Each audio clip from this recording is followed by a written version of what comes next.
Welcome friends. આજે આપણે આપણો જે ગુજરાતની નદીઓનો પોર્શન છે, લાસ્ટ લેક્ચરમાં આપણે ઉત્તર ગુજરાત અને મધ્ય ગુજરાતની નદીઓનો અભ્યાસ કર્યો. આજે આપણે દક્ષિણ ગુજરાતની મહત્ત્વની નદીઓનો અભ્યાસ કરવો છે, એટલે રિવર્સ ઓફ સાઉથ ગુજરાત, બરાબર. દક્ષિણ ગુજરાતની મહત્ત્વની નદીઓને એમાં પણ ખૂબ જ મહત્ત્વની નદી એટલે આપણી નર્મદા મૈયા. ત્વદીય પાદ પંકજમ નમામિ દેવી નર્મદે. તો નર્મદા નદીથી આજે આપણે શરૂઆત કરવાની છે. તો આજની જે મહત્ત્વની નદીઓ છે એનો આપણે લેક્ચર શરૂ કરીએ, બરાબર છે. એમાં આપણે દક્ષિણ ગુજરાતની નદીઓનો અભ્યાસ કરવાનો છે. તો દક્ષિણ ગુજરાતની જે મહત્ત્વની નદીઓ છે એની શરૂઆત આપણે કરીએ તો પ્રથમ મહત્ત્વની નદી એટલે આપણી નર્મદા નદી, બરાબર છે, કે જે ખરેખર lifeline of Madhya Pradesh and lifeline of Gujarat, Madhya Pradesh અને ગુજરાત બંનેની જે જીવાદોરી છે એવી નર્મદા નદી, બરાબર છે. કે પુરાણોમાં નર્મદા વિશે ઘણું બધું કહેવાનું છે. એવું કહેવાય છે કે નર્મદા નદી એ ગુજરાતના નકશા ઉપર દોરેલી એક રેખા નથી, પણ ગુજરાતની હસ્તરેખા છે, બરાબર છે. એટલે કે ગુજરાતની હસ્તરેખા એવી નર્મદા નદી, શિવજીની પુત્રી કહેવાય છે એવી નર્મદા નદી, કે જેને શિવદાયી કહેવામાં આવે છે.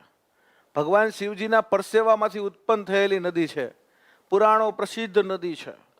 અને નર્મદા નદીનું પુરાણોમાં એટલું બધું મહત્વ આંકવામાં આવ્યું છે કે એવું કહેવાય છે કે ગંગા નદીમાં સ્નાન કરવામાંથી પાપ બળી જાય, જ્યારે નર્મદા નદીના માત્ર દર્શન કરવાથી પણ તમારા પાપ બળી જાય છે.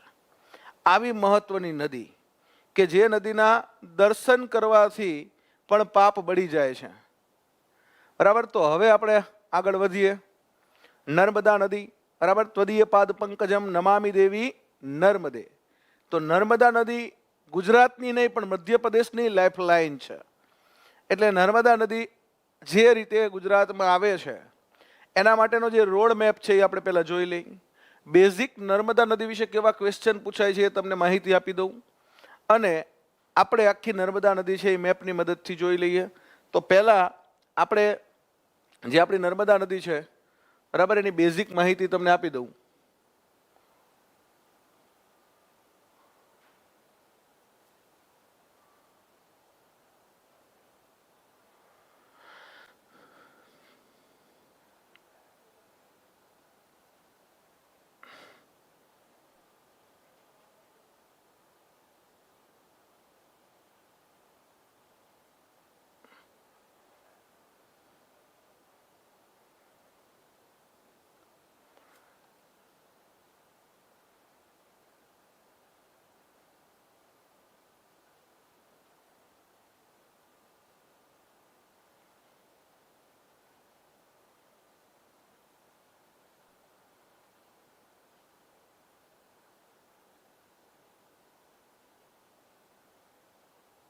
ચલો આપણે શરૂ કરી દઈએ, બરાબર છે.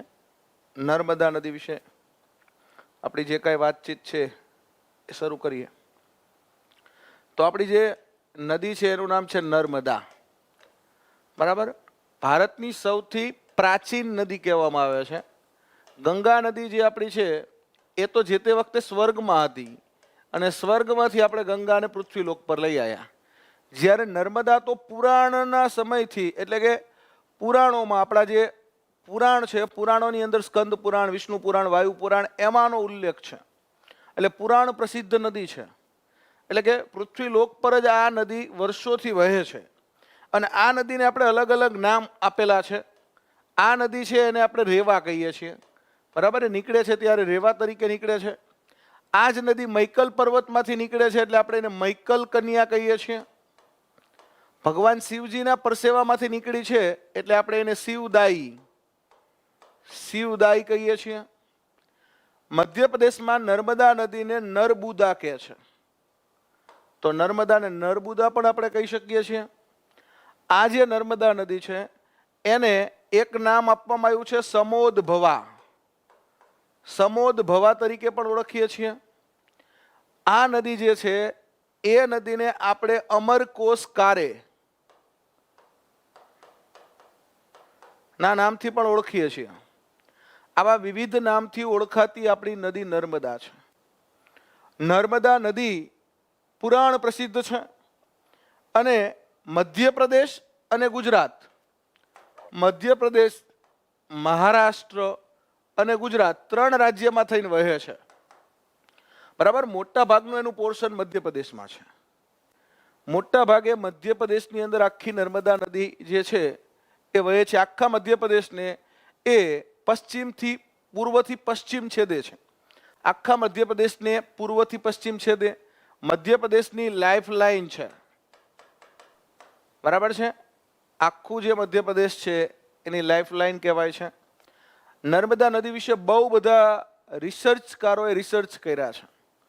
નર્મદાને કિનારે બહુ બધા ધાર્મિક સ્થળો આવ્યા છે. વિશ્વમાં જો કોઈ નદીની પ્રદક્ષિણા થતી હોય ને તો એવી એકમાત્ર નદી છે નર્મદા, કે જેની પ્રદક્ષિણા કરવા લોકો આવે છે. આની પ્રદક્ષિણા થાય છે. નર્મદા નદીની પ્રદક્ષિણા કરવા માટે લોકો દૂર દૂરથી આવતા હોય છે. તો આ નદીની પ્રદક્ષિણાનું મહત્વ છે. નર્મદા નદીની લંબાઈ, તો કે ભાઈ એની લંબાઈ કેટલી છે, તો કે 1312 કિલોમીટર છે. બરાબર, એમાં એનો થોડો 2% ભાગ મહારાષ્ટ્રમાં છે. કેટલા ટકા? 2% ભાગ મહારાષ્ટ્રમાં છે. બાકી મોટા ભાગનો 85% ભાગ નર્મદાનો ક્યાં છે? મધ્યપ્રદેશમાં છે. અને 12 થી 13% ભાગ આપણો એનો ગુજરાતની અંદર મળે છે. 158 કિલોમીટર ગુજરાતની અંદર નર્મદા વહે છે. બરાબર, 1312 માંથી 158 કિમી ગુજરાતની અંદર નર્મદા વહે છે. હવે હા, આદિ શંકરાચાર્યનું આપણને ઉક્તિ તરત જ યાદ આવે, ત્વદીય પાદ પંકજમ નમામિ દેવી નર્મદે. હે નર્મદા મૈયા, તમારા ચરણ કમળમાં હું નમસ્કાર કરું છું. બરાબર, પુરાણ પ્રસિદ્ધ નદી છે. એક જ વાક્ય મેં તમને કીધું, એમાં નર્મદાનું મહત્વ આવી જાય છે કે ગંગા નદીમાં સ્નાન કરવાથી પાપ બળી જાય છે, જ્યારે નર્મદા નદીના માત્ર દર્શન કરવાથી પાપ બળી જાય છે. માત્ર દર્શન કરવાથી પાપ નાશ થાય છે. અને એ નર્મદાનું પાણી આપણા ઘરે ઘરે આવે છે. બરાબર, એટલે એમાંય ખાસ સુરેન્દ્રનગર જિલ્લો, સૌરાષ્ટ્ર, જ્યાં પાણીની ખૂબ જ તંગી, બરાબર, અને એ મેં ફેસ કરેલી છે કે ભાઈ પાણી 10 દિવસે અઠવાડિયે આવતું, અને નર્મદા નદીના પાણી આવતા આખો જિલ્લો મિત્રો અત્યારે હરિયાળો થઈ ગયો. તો આ નર્મદા નદી છે, બરાબર, એ ખરેખર આપણા માટે કલ્યાણકારી છે. નર્મદા નદીના સંદર્ભમાં આવા પ્રશ્નો વારંવાર પૂછાય છે. નર્મદા નદીના સંદર્ભમાં પૂર્વથી પશ્ચિમ વહેતી નદી છે. પૂર્વથી પશ્ચિમ વહેતી ભારતની સૌથી લાંબી નદી કઈ?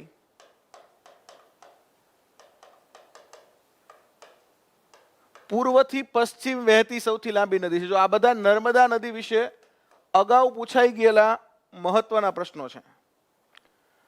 બરાબર, આ નદી છે પૂર્વથી પશ્ચિમ વહેતી સૌથી લાંબી નદી છે. આ નદી રિફ્ટ વેલી છે. રિફ્ટ વેલી એટલે શું?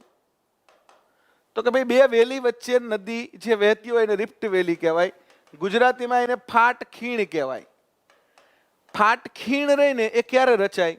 તો કે જમીનમાં સ્તર ભંગ થાય ને ત્યારે રચાય. આ કોઈ જમીન વિસ્તાર છે, એની વચ્ચે સ્તર ભંગ થાય. શું થાય? તો કે ભાઈ અહીંયા સ્તર ભંગ થયો. આ પ્રકારે આ જમીન છે એ નીચે બેસી ગઈ અને ત્યાંથી કોઈ નદી નીકળે તો બંને બાજુ પર્વત બને. બંને બાજુ શું બનશે? તો કોઈ બંને બાજુ પર્વતમાળા રચાય અને વચ્ચે કોઈ નદી બને, અને એ નદીને શું કહેવાય? તો કે એ નદીને કહેવાય રિફ્ટ વેલી. દાખલા તરીકે અહીંયા સ્તર ભંગ થયો તો આ જે પર્વત છે આ વિંધ્યાચળ છે, અને આ પર્વત છે એ સાતપુડા છે. સાતપુડા કેવો છે? તો કે ભાઈ સાતપુડા આપણે ભણી ગયા પર્વત, આ બ્લોક માઉન્ટેન છે, ખંડ પર્વત છે. કેવો છે? અને ખંડ પર્વતની રચના ક્યારે થાય? સ્તર ભંગ થાય ત્યારે જ. અને વિંધ્યાચળ કેવો છે? તો કે ભાઈ આ આપણો ફોલ્ડ માઉન્ટેન છે, ગેડ પર્વત છે. અને બંનેની વચ્ચે કોણ છે? તો કે વચ્ચે આ નર્મદા છે, અને એને કહેવાય છે ફાટખીણ. ભારતની સૌથી મોટી ફાટખીણ કઈ? તો પણ નર્મદા. હવે ફાટખીણ હોય એટલે તમે એક સમજો, નર્મદાનો પ્રશ્ન ગઈ વખતે PSI માં પૂછાણો હતો એક જ વસ્તુ ક્લિયરલી સમજી લો. કેવો પ્રશ્ન પૂછ્યો હતો એમણે નર્મદાનો? તો કે ભાઈ એવો પ્રશ્ન નર્મદાનો પૂછ્યો હતો કે પૂર્વથી પશ્ચિમ વહેતી સૌથી લાંબી નદી કઈ? બરાબર, મોટા ભાગની નદીઓ કેવી છે? પશ્ચિમથી પૂર્વ જાય. આપણું ભારત છે, ભારત એ કઈ બાજુ નમેલું છે? તો ભાઈ આપણું ભારત છે ને એ બંગાળાની ખાડી બાજુ નમેલું છે અને અરબ સાગર સાઈડ ઊંચું છે. એટલે મોટા ભાગની નદીઓ ક્યાં જાય છે? ભાઈ આપણી ગોદાવરી જુઓ, કૃષ્ણા જુઓ, કાવેરી જુઓ, પેન્નાર જુઓ, આ બધી નદીઓ ક્યાં જાય છે? મહાનદી જુઓ, બધી નદીઓ બંગાળાની ખાડીને જ જઈને મળે છે. પણ આ નર્મદા અને તાપી આ બંને નદીઓ એવી છે કે જેણે એવું નક્કી કર્યું કે ભાઈ અમારે તો કોને જઈને મળવું છે? અરબ સાગરને જઈને મળવું છે. એટલે આ બંને નદીઓ રિફ્ટ વેલી ગણાય. નર્મદા અને તાપી બંને કેવી છે? રિફ્ટ વેલી છે. બંનેની બે બાજુ પર્વત છે. નર્મદા અને તાપી બંનેની બે બાજુ શું છે? તો કે ભાઈ પર્વતો છે. અને આ નર્મદા ખાસ ગુજરાતની જનતા માટે અહીં આવી છે. નર્મદાને આપણે એસ્ચ્યુરી કહેશું. શું કહેશું? એસ્ચ્યુરી એટલે શું? એસ્ચ્યુરી એટલે મુખ ત્રિકોણ નું મેદાન ન બનાવતી નદી, ન બનાવતી હોય તેવી નદી. હવે નર્મદા શા માટે મુખ ત્રિકોણ નથી બનાવતી? નર્મદા પોતાનો મુખ ત્રિકોણ શું કામ નથી બનાવતી? તો એક જ કારણ છે. જે નદી પશ્ચિમથી પૂર્વ વહેતી હોય ને, જે નદી પૂર્વથી પશ્ચિમ વહેતી હોય ને મુખ ક્યારેય ના બનાવે. બરાબર, પૂર્વથી પશ્ચિમ વહેતી નદી ક્યારેય મુખ બનાવે નહીં. કેમ? તો કે ભાઈ ભારતનું પશ્ચિમ ઊંચું છે, ગુજરાત સાઈડ ભારત ઊંચું છે અને પશ્ચિમ બંગાળા સાઈડ ભારત નીચું છે. બરાબર, આપણો જે ભારત દેશ છે ને એ કઈ સાઈડ ઊંચો છે? તો કે પશ્ચિમ સાઈડ ઊંચો છે ને પૂર્વ સાઈડ નીચો છે. બંગાળાની ખાડી સાઈડ નીચો છે. એટલે મોટા ભાગની નદીઓ શું પસંદ કરે? તો કે મોટા ભાગની નદીઓ એવું પસંદ કરે કે પશ્ચિમથી નીકળવાનું અને પૂર્વમાં વહેવાનું. પણ આપણી જે આ નદી છે, નર્મદા છે, તાપી છે, મહી છે, આમણે શું પસંદ કર્યું? પૂર્વમાંથી નીકળવાનું, મધ્યપ્રદેશમાંથી નીકળવાનું અને ગુજરાતમાં આવવાનું. છત્તીસગઢથી નીકળવાનું, ગુજરાતમાં આવવાનું. તો આવું કોણે પસંદ કર્યું? તો આવું પસંદ કર્યું છે આપણી ગુજરાતની મહી, ગુજરાતની નર્મદા અને તાપી. આ ત્રણેય નદીઓ છે એ આ રીતે. એમાં મહી છે ને એ તોય મુખ બનાવવામાં સફળ થઈ. કેમ? તો કે રાજસ્થાનમાં ઉપર ગઈ પછી નીચે આવી, ઉપરથી નીચે આવે એટલે મુખ બનાવી શકે. પણ નર્મદા તો ફ્લેટે ફ્લેટ જ આવી છે, ડાયરેક્ટ મધ્યપ્રદેશથી સીધી ગુજરાત આવી. હવે એ સામા પ્રવાહે આવી. નર્મદા કેવી આવી? તો કે ભાઈ સામા પ્રવાહે ચાલી. અને સામા પ્રવાહે ચાલી એટલા માટે એણે મુખ ત્રિકોણનું મેદાન બનાવ્યું નથી. અને આવું મેદાન ના બનાવે નદીને શું કહેવાય? જે નદીઓ મુખ ત્રિકોણનું મેદાન ન બનાવે એને એસ્ચ્યુરી કહેવાય. જીઓગ્રાફીની ભાષામાં એસ્ચ્યુરી કહેવાય. તો નર્મદા ભારતની સૌથી મોટી એસ્ચ્યુરી છે. આવો પ્રશ્ન જીપીએસસીએ પૂછેલો છે. નીચેનામાંથી કઈ નદી મુખ ત્રિકોણ પ્રદેશ બનાવતી નથી? તો નર્મદા. મુખ ત્રિકોણ પ્રદેશ ન બનાવતી હોય એવી ભારતની સૌથી મોટી નદી કઈ? તો પણ નર્મદા. મુખ ત્રિકોણ પ્રદેશ ન બનાવતી હોય એવી ભારતની સૌથી મોટી નદી કઈ? તો પણ નર્મદા. અને નીચેનામાંથી કઈ નદી મુખ બનાવતી નથી? તો નર્મદાએ નથી બનાવતી, તાપી નથી બનાવતી મુખ ત્રિકોણ પ્રદેશનું મેદાન. મહી છે એને નાનું એવું એનું મહીસાગરનું મેદાન બનાવ્યું છે. બરાબર, પણ મોટા ભાગે કઈ નદીઓ મુખ ત્રિકોણ બનાવે? જે નદીઓ પશ્ચિમથી પૂર્વમાં જાય. ગોદાવરીએ મોટો ડેલ્ટા બનાવ્યો, કૃષ્ણાએ મોટો ડેલ્ટા બનાવ્યો, ગંગાએ મોટો ડેલ્ટા બનાવ્યો. વિશ્વનો સૌથી મોટું મુખ ત્રિકોણ પ્રદેશ ગંગાએ બનાવ્યું. તો જે નદીઓ બંગાળાની ખાડીને મળે ને ડેલ્ટા બનાવે, જે નદીઓ અરબ સાગરને મળે એ કોઈ ડેલ્ટા બનાવતી નથી. ક્લિયર? તો આને એસ્ચ્યુરી પણ કહેશું. આ નર્મદા નદી છે એ ભારતના બે ભાગલા કરે છે.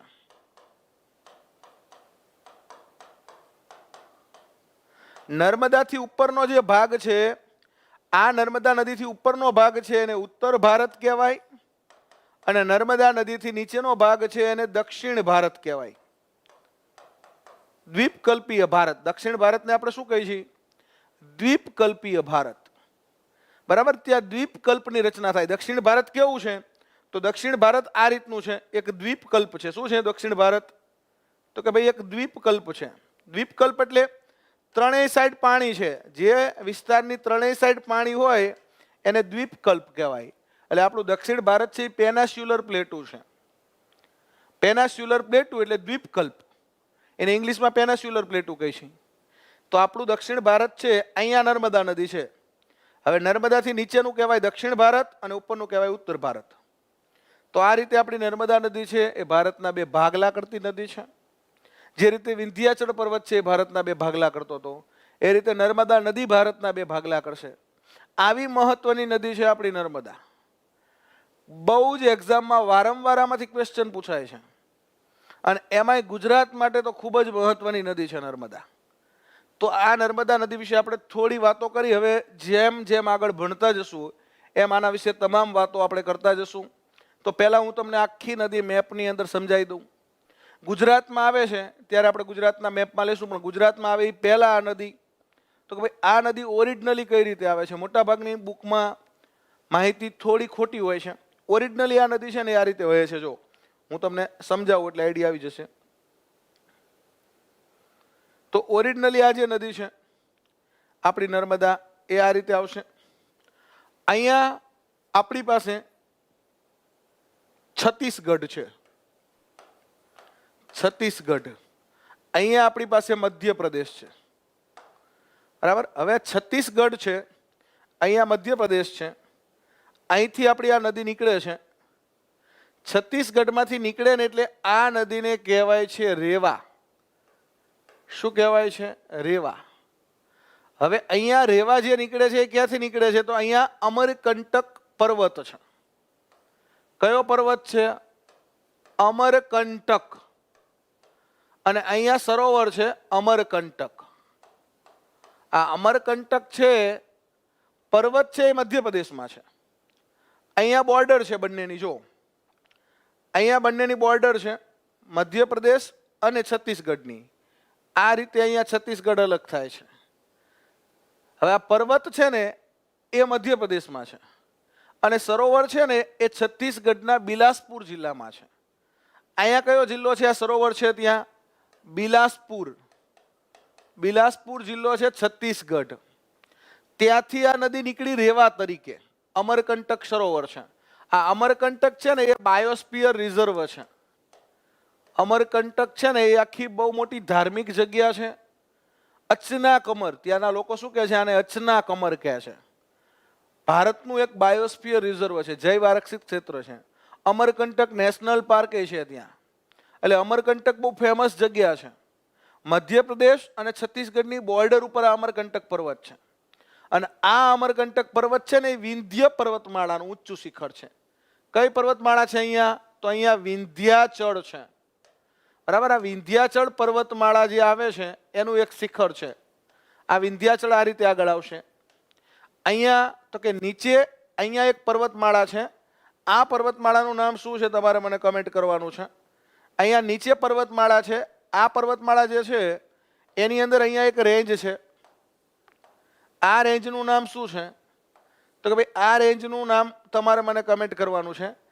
આ રેન્જની અંદરથી એક મિત્રો ઝરણું નીકળે છે મધ્યપ્રદેશની અંદર. અનંતપુર જિલ્લો છે. અહીંયા કયો જિલ્લો છે? અનંતપુર. મધ્યપ્રદેશનો અનંતપુર જિલ્લો.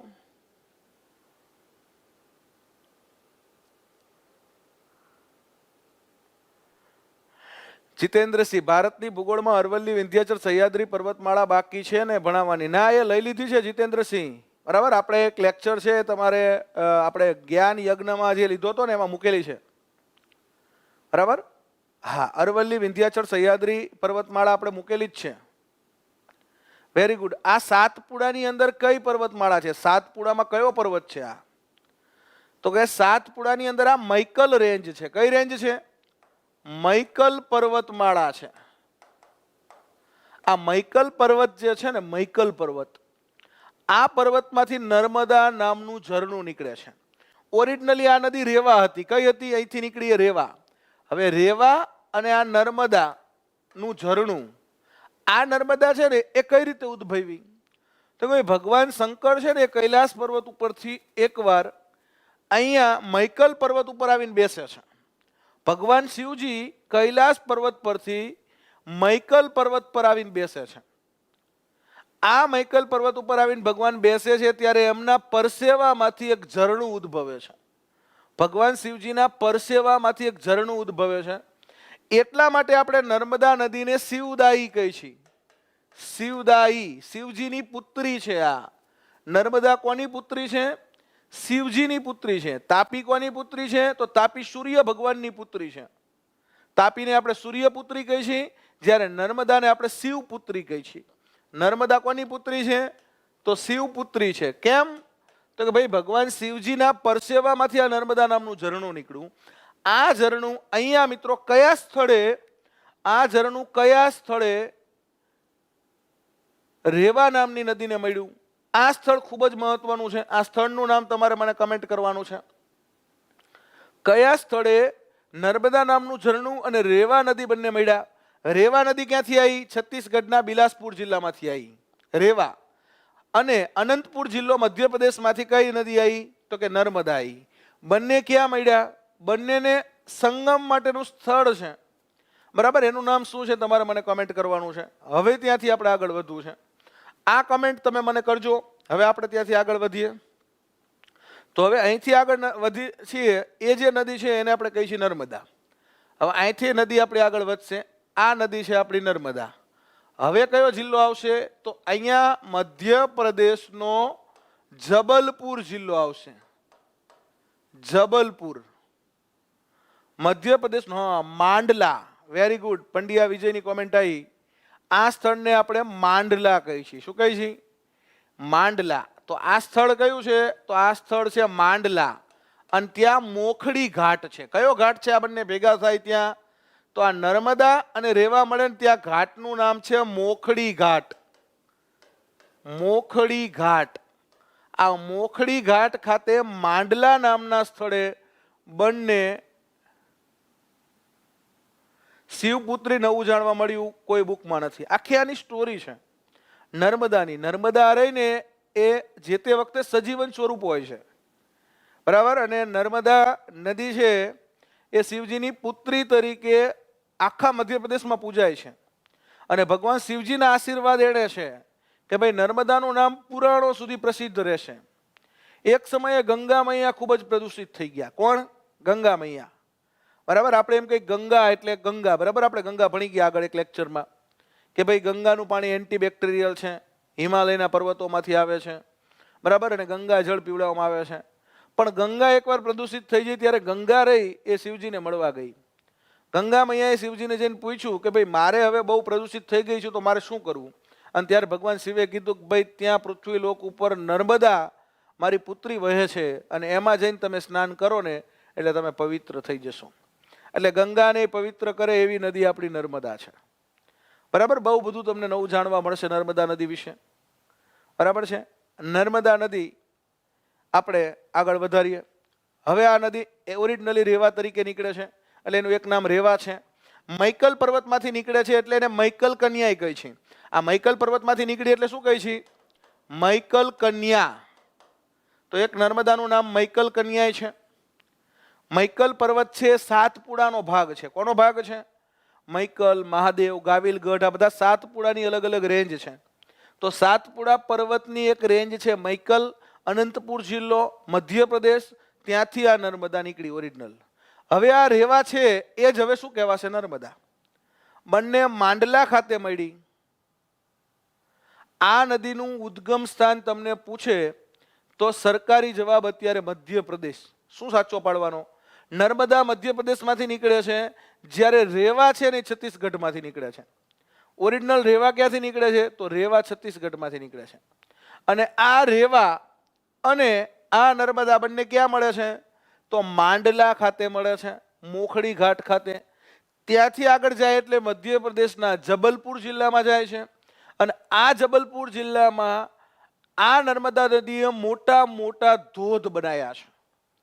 નર્મદા નદીએ જબલપુર જિલ્લામાં અને અનંતપુર જિલ્લામાં મોટા મોટા ધોધ બનાવ્યા છે. હવે ધોધની વાત કરીએ તો અહીંયા મિત્રો એક મોટો ધોધ છે, તમને એનું નામ આવડવું જોઈએ. જબલપુરમાં એક ફેમસ ધોધ છે, બરાબર. અને આ ધોધનું નામ શું છે તમારે મને કોમેન્ટ કરવાનું છે. એક ધોધ અહીંયા છે. આ બે ધોધના નામ જબલપુર જિલ્લામાં આવેલા બે મહત્વના ધોધ છે નર્મદા નદી પર. કયા બે ધોધ મધ્યપ્રદેશની અંદર નર્મદા નદી પર જબલપુર જિલ્લામાં આવેલા છે એ મને કમેન્ટ કરજો. ત્યાંથી આગળ વધીએ, બરાબર. અહીંયા ભેડા ઘાટ છે. આ ધોધ છે ત્યાં કયો ઘાટ છે? તો અહીંયા ભેડા ઘાટ છે. ભેડા ઘાટ મધ્યપ્રદેશનો ખૂબ જ અઘરો ઘાટ કહેવાય છે. આ ઘાટ ભેડા ઘાટ આ છે ને સંગેમરમરની ચટ્ટાનોમાંથી નીકળે છે. નર્મદા નદી છે ને પર્વતોને કાપતી કાપતી ઉછળતી કૂદતી, નર્મ એટલે આનંદ, આનંદ આપનારી નદી છે, બરાબર. નર્મદા ઉપપદ સમાસ થાય છે. કેવો સમાસ થાય છે? ઉપપદ. આનંદ આપનારી, આનંદ આપનાર. નર્મદા હંમેશા શું આપે છે? આનંદ આપે છે. તો આપણે આ ખૂબ જ આનંદ આપનારી lifeline of Madhya Pradesh and lifeline of Gujarat એવી નદીનો આપણે અભ્યાસ કરવો છે. અને એમાંય ખાસ તમામ ગુજરાતીઓ માટે, ગુજરાતની ઇકોનોમી માટે, ગુજરાતના ભવિષ્ય માટે જે મહત્વની નદી છે ને એવી નર્મદા છે. આ ગુજરાતની હસ્તરેખા છે, બરાબર. નર્મદા નદી ખાલી એક નદી નથી, પણ ગુજરાત માટે ખાસ આ નર્મદા મૈયા છે. જેટલા આપણે એનું પૂજન કરીએ, જેટલું એનું અર્ચન કરીએ. આપણે હમણાં એક આખો મોટો મહોત્સવ કર્યો હતો, બરાબર. નર્મદા પૂજનનો મહોત્સવ કર્યો હતો. તો નર્મદા નદીનું ખરેખર આપણા માટે તો એક સાક્ષાત માતાનું સ્વરૂપ છે નર્મદા, બરાબર. એટલે એનું જેટલું પૂજન કરીએ એટલું ઓછું છે. Very good. તો અહીંયા કપિલધારા અને ધુઆધાર બે ધોધ છે. કયા બે ધોધ છે? એક છે કપિલધારા, કપિલધારા, અને એક છે ધુઆધાર. કયો છે? ધુઆધાર. આ ધુઆધારનો ધોધ ખૂબ જ ફેમસ છે. ધુઆધારનો ધોધ. ધુઆધાર અને કપિલધારા બે મહત્વના ધોધ છે નર્મદા નદી ઉપર. ધુઆધાર અને કપિલધારા. જબલપુર જે છે જિલ્લો, બરાબર, જબલપુર મધ્યપ્રદેશનું કહેવાય. એ જબલપુરથી આપણે હવે આગળ વધીએ એટલે આપણા નર્મદામાં અહીંયા આગળ વધે. નર્મદા નદીની 41 ટ્રિબ્યુટરી છે. નર્મદા નદીની કેટલી? 41 સહાયક નદીઓ છે. હવે આપણે આ 41 સહાયક નદીઓ ભણવાની કોઈ જરૂર છે નહીં, બરાબર. પણ ગુજરાતની અંદર એક મહત્વની સહાયક નદી હમણાં ડીવાયએસઓના પરીક્ષામાં પૂછાણી હતી, અને મધ્યપ્રદેશમાં અમુક મહત્વની સહાયક નદીઓ છે, એની ખાલી આપણે વાત કરશું, બરાબર. 41 ટ્રિબ્યુટરી ક્યારે ભણાય નહીં. નાની નાની કેટલી નદીઓ નર્મદાને મધ્યપ્રદેશની અંદર મળે છે, પણ ગુજરાતની અંદર 6 થી 7 નદીઓ નર્મદાને મળે છે, અને ખાસ આપણે યાદ રાખશું, બરાબર છે. હવે આપણે આગળ વધીએ. તો આ કપિલધારા અને ધુઆધારના ધોધ પછી આપણી નર્મદા મૈયા આગળ વધે. હવે આપણે નર્મદા મૈયાને આગળ વધારીએ. અહીંથી નદી આપણી આગળ વધશે, બરાબર. અલગ અલગ પર્વતોને કોતરતી ઉછળતી કૂદતી આગળ વધે છે. અહીંયા મધ્યપ્રદેશનો એક જિલ્લો આવે છે ખંડવા. કયો જિલ્લો આવે છે અહીંયા? મધ્યપ્રદેશનો ખંડવા જિલ્લો. અને એમાં અહીંયા આપણે એક બાંધ બાંધ્યો છે, અને આ બાંધને આપણે કહી છીએ ઓમકાલેશ્વર ખાતે આવેલો. અહીંયા જે બાંધ છે ઇન્દિરા સાગર, ઇન્દિરા સાગર ડેમ. આ ઇન્દિરા સાગર ડેમ અથવા નર્મદા સાગર ડેમ, આ ડેમના બે નામ છે, બરાબર છે. ઇન્દિરા સાગર અથવા નર્મદા સાગર ડેમ, બરાબર છે. નર્મદા નદી ઉપર કેટલાય પિક્ચર બન્યા છે, કેટલી સ્ટોરી તત્વમસી, બરાબર, નર્મદા નદી ઉપર લખાણી છે. આ નર્મદા નદી ઉપર ગુજરાતી સાહિત્યનું પ્રથમ ખંડકાવ્ય ભણકારા, બક ઠાકોરે નર્મદા નદી ઉપર લખ્યું છે ભણકારા, બરાબર. નર્મદા નદીની આખી જે પ્રદક્ષિણા છે, સુરતના આપણા ધ્રુવકુમાર પંડ્યા અને નલિની પંડ્યા અને એમની ટીમે નર્મદા નદીની એના મૂળથી મુખ સુધી, અમરકંટકથી આ નર્મદા નદી છે આલિયા બેટ. ક્યાં સુધી જશે નર્મદા નદી? અમરકંટકથી આલિયા બેટ સુધી. આ જે નદી જાય છે અમરકંટકથી આલિયા બેટ સુધી, એની આપણે વાત કરવાની છે. તો હવે આપણે આગળ વધીએ. અહીંયા કયો? ઇન્દિરા સાગર ડેમ. આ ઇન્દિરા સાગર ડેમનું બીજું નામ છે નર્મદા સાગર. આવો પ્રશ્ન પણ પૂછાય કે ઇન્દિરા સાગર ડેમ કઈ નદી પર આવેલો છે? તો ઇન્દિરા સાગર ડેમ નર્મદા નદી પર ઓમકાલેશ્વર પાસે આવેલો છે, ખંડવા જિલ્લામાં. ગાંધી સાગર ડેમ કઈ નદી પર આવેલો છે તમારે મને કોમેન્ટ કરવાનું. મેં તમને ગયા લેક્ચરમાં ગાંધી સાગર ડેમ ભણાયો હતો, બરાબર? ભારતની ભૂગોળ જ્યારે ભણતા હતા ત્યારે મેં ગાંધી સાગર ડેમ તમને કીધો હતો. ગાંધી સાગર ડેમ કઈ નદી પર છે? ઇન્દિરા સાગર ડેમ નર્મદા નદી ઉપર છે. તો ગાંધી સાગર ડેમ કઈ નદી ઉપર છે તમારે મને કોમેન્ટ કરવાનું.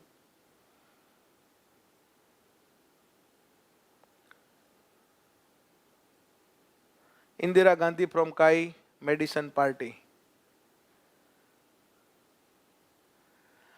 તો હવે આપણે આગળ વધીએ, ઝડપથી આગળ વધશું. હવે આપણી નર્મદામાં અહીંયા આગળ વધે છે. અહીંયા ખંડવા આવી ગયું. હવે અહીંયા મિત્રો માહેશ્વર આવેલું છે, એની કિનારે માહેશ્વર. અહીંયા માહેશ્વરમાં એક ધોધ આવેલો છે. આ ધોધનું નામ શું છે? તો આ ધોધનું નામ છે સહસ્ત્રધારા. સહસ્ત્રધારા ધોધ. માહેશ્વર ખાતે સહસ્ત્રધારા ધોધ આવેલો છે. સહસ્ત્રધારા ધોધ. ત્યાંથી આગળ વધીએ આપણે નર્મદા નદીની અંદર મધ્યપ્રદેશમાં. તો આપણી નદી આગળ વધશે નર્મદા, અને અહીંયા આપણે પહોંચીએ મિત્રો નર્મદા નદીની અંદર. એટલે અહીંયા મિત્રો નર્મદા નદી છે એ આ રીતે થોડી ઉપર જશે, બરાબર? અહીંયા જિલ્લો આવશે ખરગોન. ખરગોન જિલ્લો છે. અહીંયા ગામ છે એક બુરહાનપુર.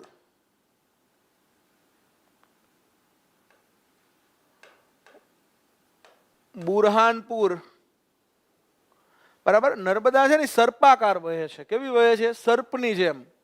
એટલે કેટલી જગ્યાએ નર્મદા નદી છે એ શું બનાવે છે? તો એ ટાપુઓ બનાવે છે. નર્મદા નદી કેટલાય ટાપુઓ બનાવે છે. આપણે ત્યાં કબીરવડ છે, શુક્લ તીર્થ છે, અલગ અલગ ટાપુઓ નર્મદાએ બનાવ્યા. કેમ? તો કે સર્પાકાર વહે છે એટલે વચ્ચે વચ્ચે અમુક એ ટાપુ મૂકી દે, નળાકાર સરોવરો મૂકી દે. તો અહીંયા બુરહાનપુર છે ને એ કેમ મહત્વનું છે? તો કે અહીંયા બુરહાનપુર ખાતે નર્મદા અને તાપી એકબીજાને સમાંતર વહે છે. આ જે ગામ છે ત્યાં નર્મદા અને તાપી એકબીજાને સમાંતર. અહીંયા નીચે એક પર્વત છે. અહીંયા નીચે એક પર્વત છે. આ પર્વતને આપણે કહીએ છીએ મહાદેવ પર્વત. મહાદેવ પર્વતમાળા. આ મહાદેવ પર્વતમાળામાંથી જે નદી નીકળે છે ને એને આપણે કહીએ છીએ તપતી, તાપી, સૂર્યપુત્રી. શું કહીએ છીએ આને? તો આ સૂર્યપુત્રી છે ને આ મહાદેવમાંથી નીકળી અને આમ ઉપર જાય અને પછી આમ નીચે વહી જાય છે. આ તાપી અને આ તાપી નદી છે. તાપી અને નર્મદા એકબીજાને સમાંતર કઈ જગ્યાએ થાય છે? એકબીજાને સમાંતર એટલે બંને બહેનપણી એકબીજા સાથે વાતો કરવા માટે ઊભી રહે છે. અહીંયા મધ્યપ્રદેશના ખરગોન જિલ્લાના બુરહાનપુર ખાતે. તો આ બુરહાનપુર યાદ રાખવાનું છે. મધ્યપ્રદેશમાં નર્મદા નદીને કિનારે બુરહાનપુર. ત્યાંથી આગળ વધીએ એટલે અહીંયા બડવાની છે. મધ્યપ્રદેશમાં શું છે? બડવાની. બડવાની ખાતે નર્મદા નદી છે એ બહુ જ મોટા સ્વરૂપમાં ફેલાય છે. થોડી પર્વતોમાંથી મુક્ત થાય છે. માળવાના ઉચ્ચ પ્રદેશની વચ્ચેથી નીકળે છે નર્મદા. કયા ઉચ્ચ પ્રદેશમાંથી? માળવાનો ઉચ્ચ પ્રદેશ. આ માળવાના ઉચ્ચ પ્રદેશની વચ્ચેથી નીકળે છે આપણી નર્મદા મૈયા, બરાબર? માળવા પ્લેટુ, માળવા પ્લેટુની વચ્ચેથી નીકળે છે. હવે ગાંધી સાગર ડેમ છે ને એ ચંબલ નદી પર છે. મેં તમને ગઈ વખતે કીધું હતું ચંબલ નદી, બરાબર? ચંબલ છે એ કોની સહાયક છે? યમુનાની. અને આ ચંબલ નદી પર કયો ડેમ છે? ગાંધી સાગર. અહીંયા ઇન્દિરા ગાંધી ડેમ છે. કઈ નદી ઉપર છે? નર્મદા. બરાબર? તો ગાંધી સાગર ડેમ છે એ ચંબલ નદી પર છે. અને ચંબલ કોની સહાયક છે? યમુનાની. યમુના કોની સહાયક છે? ગંગાની. એટલે ગંગા નદી તંત્ર વખતે આપણે આ બધી વાતો કરી હતી. હવે આ નર્મદાને અહીંયા કઈ નદીઓ મળે છે? તો નર્મદા મૈયાને અહીંયા અમુક અમુક ટ્રિબ્યુટરી મળે છે. એમાં ખાસ એને છે ને અહીંયા તાવા નદી મળે છે. તાવા. આ તાવા નદી ખૂબ જ મહત્વની સહાયક છે મધ્યપ્રદેશમાં. નર્મદાની તાવા. તાવા નદી છે એક શેરની નદી છે. શેરની. શેરની, હવે શેર એટલે સિંહ, શેરની નદી, અને એક હાથીની નદી છે, હાથની. શેરની, હાથની, હાથી અને સિંહ, હાથની અને શેરની આ બે મહત્વની સહાયક છે નર્મદાની. મધ્યપ્રદેશમાં હાથની એટલે હાથી, શેરની એટલે સિંહ, અને એક તાવા, આ ત્રણ મહત્વની સહાયક છે નર્મદા નદીની મધ્યપ્રદેશમાં. હાથની, શેરની અને તાવા આ નદીઓ યાદ રાખજો. ત્યાંથી આગળ વધીએ એટલે નર્મદા નદી આપણી આગળ વધે. હવે નર્મદા નદી છે એ અલીરાજપુર જિલ્લામાં આવે છે. કયા જિલ્લામાં આવે છે? તો કે અહીંયા જિલ્લો છે અલીરાજપુર. અલીરાજપુર જિલ્લો એટલે ગુજરાતની બોર્ડર ઉપર હવે નર્મદા આવી ગઈ. આ જિલ્લાને આપણે કહીએ છીએ અલીરાજપુર. ભારતમાં સૌથી ઓછી સાક્ષરતા ધરાવતો જિલ્લો છે. સૌથી ઓછી સાક્ષરતા એટલે ખૂબ જ પછાત જિલ્લો છે અલીરાજપુર. હવે નર્મદા નદી ક્યાં આવી ગઈ? તો હવે નર્મદા નદી આવી ગઈ અલીરાજપુર જિલ્લામાં. આ જિલ્લો છે અલીરાજપુર, બરાબર. અલીરાજપુર જિલ્લામાં નર્મદા આવી ગઈ. આ અલીરાજપુર જિલ્લામાંથી હવે આ નદી છે ગુજરાતમાં પ્રવેશવા માટે તૈયાર છે. હવે ગુજરાતમાં પ્રવેશે એટલે આપણે એને લઈ લેવાની છે. નર્મદા નદીનું ઉદ્ગમ સ્થાન અમરકંટક આવશે કે મૈકલ? જયરાજસિંહ. હવે નર્મદા નદીને આપણે આજે રેવા છે હવે શું બની ગઈ? આ રેવા છે જ હવે નર્મદા બની ગઈ. એટલે આ નર્મદાનું ઉદ્ગમ સ્થાન સરકારી પુસ્તક પ્રમાણે અમરકંટક છે. એટલે આપણે અમરકંટક બતાવવાનું. આ રેવાને આપણે હવે શું ગણી લેવાની? નર્મદા જ ગણી લેવાની. ખરેખર રેવા નદી અને નર્મદા નદી બંને અલગ છે, પણ આપણે હવે રેવાને પણ શું ગણી લેવાની? નર્મદા. એટલે નર્મદાનું ઉદ્ગમ સ્થાન આપણે આ ગણવાનું છે, બરાબર, અમરકંટક. બરાબર છે. આ અમરકંટક જે રેવા છે જે નર્મદા બની જાય છે એટલે અમરકંટક છે સરકારી પુસ્તક પ્રમાણે આપણે અમરકંટક ગણી લેવાનું છે. અને આ અમરકંટક પર્વત છે મધ્યપ્રદેશમાં છે અને સરોવર જે છે એ છત્તીસગઢમાં છે, બરાબર. એટલે અત્યારે ખરેખર નર્મદા છે એનું ઉદ્ગમ સ્થાન છત્તીસગઢના અમરકંટક સરોવરમાં છે. પણ સરકારી પુસ્તકો પ્રમાણે હજી જૂના છત્તીસગઢ અલગ થયું એ ડેટા ના લેતા હોય એટલે મધ્યપ્રદેશ જૂનું ચાલ્યું આવે છે, બરાબર. અને ખરેખર મધ્યપ્રદેશ કેવું હોય તો અહીંયા અનંતપુર જિલ્લાની અંદર મૈકલ પર્વતમાંથી તો આ નીકળી જ છે. આ મૈકલ પર્વત છે જે, બરાબર, ત્યાંથી તો નર્મદા નામની ઓરિજિનલ ઝરણું છે એ અનંતપુર જિલ્લામાંથી નીકળ્યું છે. અને આ છત્તીસગઢના બિલાસપુર જિલ્લામાંથી ઓરિજિનલી રેવા નદી નીકળી છે. પણ આ રેવાને જ હવે આપણે શું કહીએ છીએ? નર્મદા કહીએ છીએ, બરાબર છે. એટલે નર્મદાનું ઉદ્ગમ સ્થાન અમરકંટક આપણે રાખવાનું છે. અને મૈકલ પર્વતમાંથી આ જે એનો બીજો ભાગ નીકળ્યો નર્મદા નામનું ઝરણું, અને અમરકંટકમાંથી નીકળી એ ઓરિજિનલ રેવા છે. ઓરિજિનલ કોણ છે? રેવા નદી છે. ને એ રેવા જ આગળ જતા મોખડી ઘાટ માંડલા ખાતે નર્મદા બની જાય છે. હવે આગળ વધી અલીરાજપુર પહોંચ્યા. આ અલીરાજપુર પછી હવે નર્મદા નદી ક્યાં આવી જવાની છે? તો હવે નર્મદા નદી આવી જવાની છે ગુજરાતમાં. આ આખો મધ્યપ્રદેશની અંદર એનો રૂટ છે, બરાબર. મધ્યપ્રદેશની અંદર આખી જે નર્મદા નદી છે, બરાબર, એ 1050 કિલોમીટર જેવો પંથ કાપે છે. 1050 કિલોમીટર જેટલો પંથ કાપે છે અને મધ્યપ્રદેશના બહુ બધા જિલ્લાઓમાં થઈને પસાર થાય છે. મધ્યપ્રદેશનો પાણીનો મેઇન સ્ત્રોત છે, એટલા માટે આને લાઇફ લાઇન કહે છે. Life line of MP. મધ્યપ્રદેશની લાઇફ લાઇન છે મધ્યપ્રદેશની. અને મધ્યપ્રદેશમાં એને 30 જેટલી અલગ અલગ નદીઓ મળે છે, સહાયક નદીઓ. એમાં ખાસ મહત્વની હાથની, શેરની અને તાવા આ નદીઓ એની મહત્વની સહાયક છે મધ્યપ્રદેશની અંદર. હવે આ નદીને આપણે ગુજરાતમાં લાવવાની છે. આપણે ગુજરાતની અંદર જે એનું મહત્વ છે એ હવે સમજવાનું છે. હવે મહારાષ્ટ્રમાં ક્યાંથી ગઈ સમજાઈ દઉં. જો રાજનભાઈનો પ્રશ્ન આવ્યો, આ પ્રશ્ન થવો જોઈએ. સાચો છે તમારો ભાઈ પ્રશ્ન. હવે જો રાજનભાઈ તમને સમજાવું મહારાષ્ટ્રમાં ક્યાંથી ગઈ. હવે અહીંયા છે ને એક બોર્ડર આવશે, અહીંયાથી આપણું ગુજરાત શરૂ કરવું છે આપણે. સપોઝ અહીંથી આપણું ગુજરાત છે એવું તમે સમજી લો. આ દાહોદ છે, અહીંયા આપણું છોટા ઉદેપુર, અહીંયા આપણો નર્મદા જિલ્લો, બરાબર. આ આપણો તાપી જિલ્લો, આપણો ડાંગ જિલ્લો. આ ગુજરાતનો મેપ છે એવું સમજી લો. હવે અહીંયા ગુજરાતમાં આપણે એને એન્ટર કરવી છે, તો અહીંયા ગુજરાતમાં એન્ટર થયા પહેલા અહીંયા છે ને બોર્ડર છે આપણી, અહીંયા મહારાષ્ટ્ર છે, અહીંયા મહારાષ્ટ્ર છે, ઉપર મધ્યપ્રદેશ છે, અહીંયા રાજસ્થાન છે. અહીંયા રાજસ્થાન ને મધ્યપ્રદેશ તો અલગ થઈ ગયા દાહોદ જિલ્લામાંથી, બરાબર. દાહોદ, અહીંયા દાહોદથી બંને અલગ થઈ ગયા, ઉપર રાજસ્થાન, નીચે મધ્યપ્રદેશ, બરાબર. હવે અહીંયા છે ને આપણી પાસે એક જિલ્લો છે જ્યાંથી આપણું મહારાષ્ટ્ર, ગુજરાત અને ત્રણેયની બોર્ડર ઉપર અહીંયા ગામ છે હાફેશ્વર. કયું ગામ છે? હાફેશ્વર, બરાબર. અહીંયા મહાદેવજીનું મંદિર છે અને આખું ગામ પાણીમાં ડૂબી ગયું છે. આ હાફેશ્વર છે ને ત્યાં નર્મદા પહોંચશે. અહીંયા આટલો ભાગ છે ને મહારાષ્ટ્રમાં જશે. પહેલા ક્યાં જશે? મહારાષ્ટ્રમાં. નીચેનો ભાગ છે આ મહારાષ્ટ્રમાં ગયો. અહીંયા મહારાષ્ટ્રની અંદર થોડો અમથો ભાગ નર્મદાનો આવ્યો. મહારાષ્ટ્રની અંદર ગઈ. આ બોર્ડર છે હાફેશ્વર. હાફેશ્વરની નીચે મહારાષ્ટ્ર છે.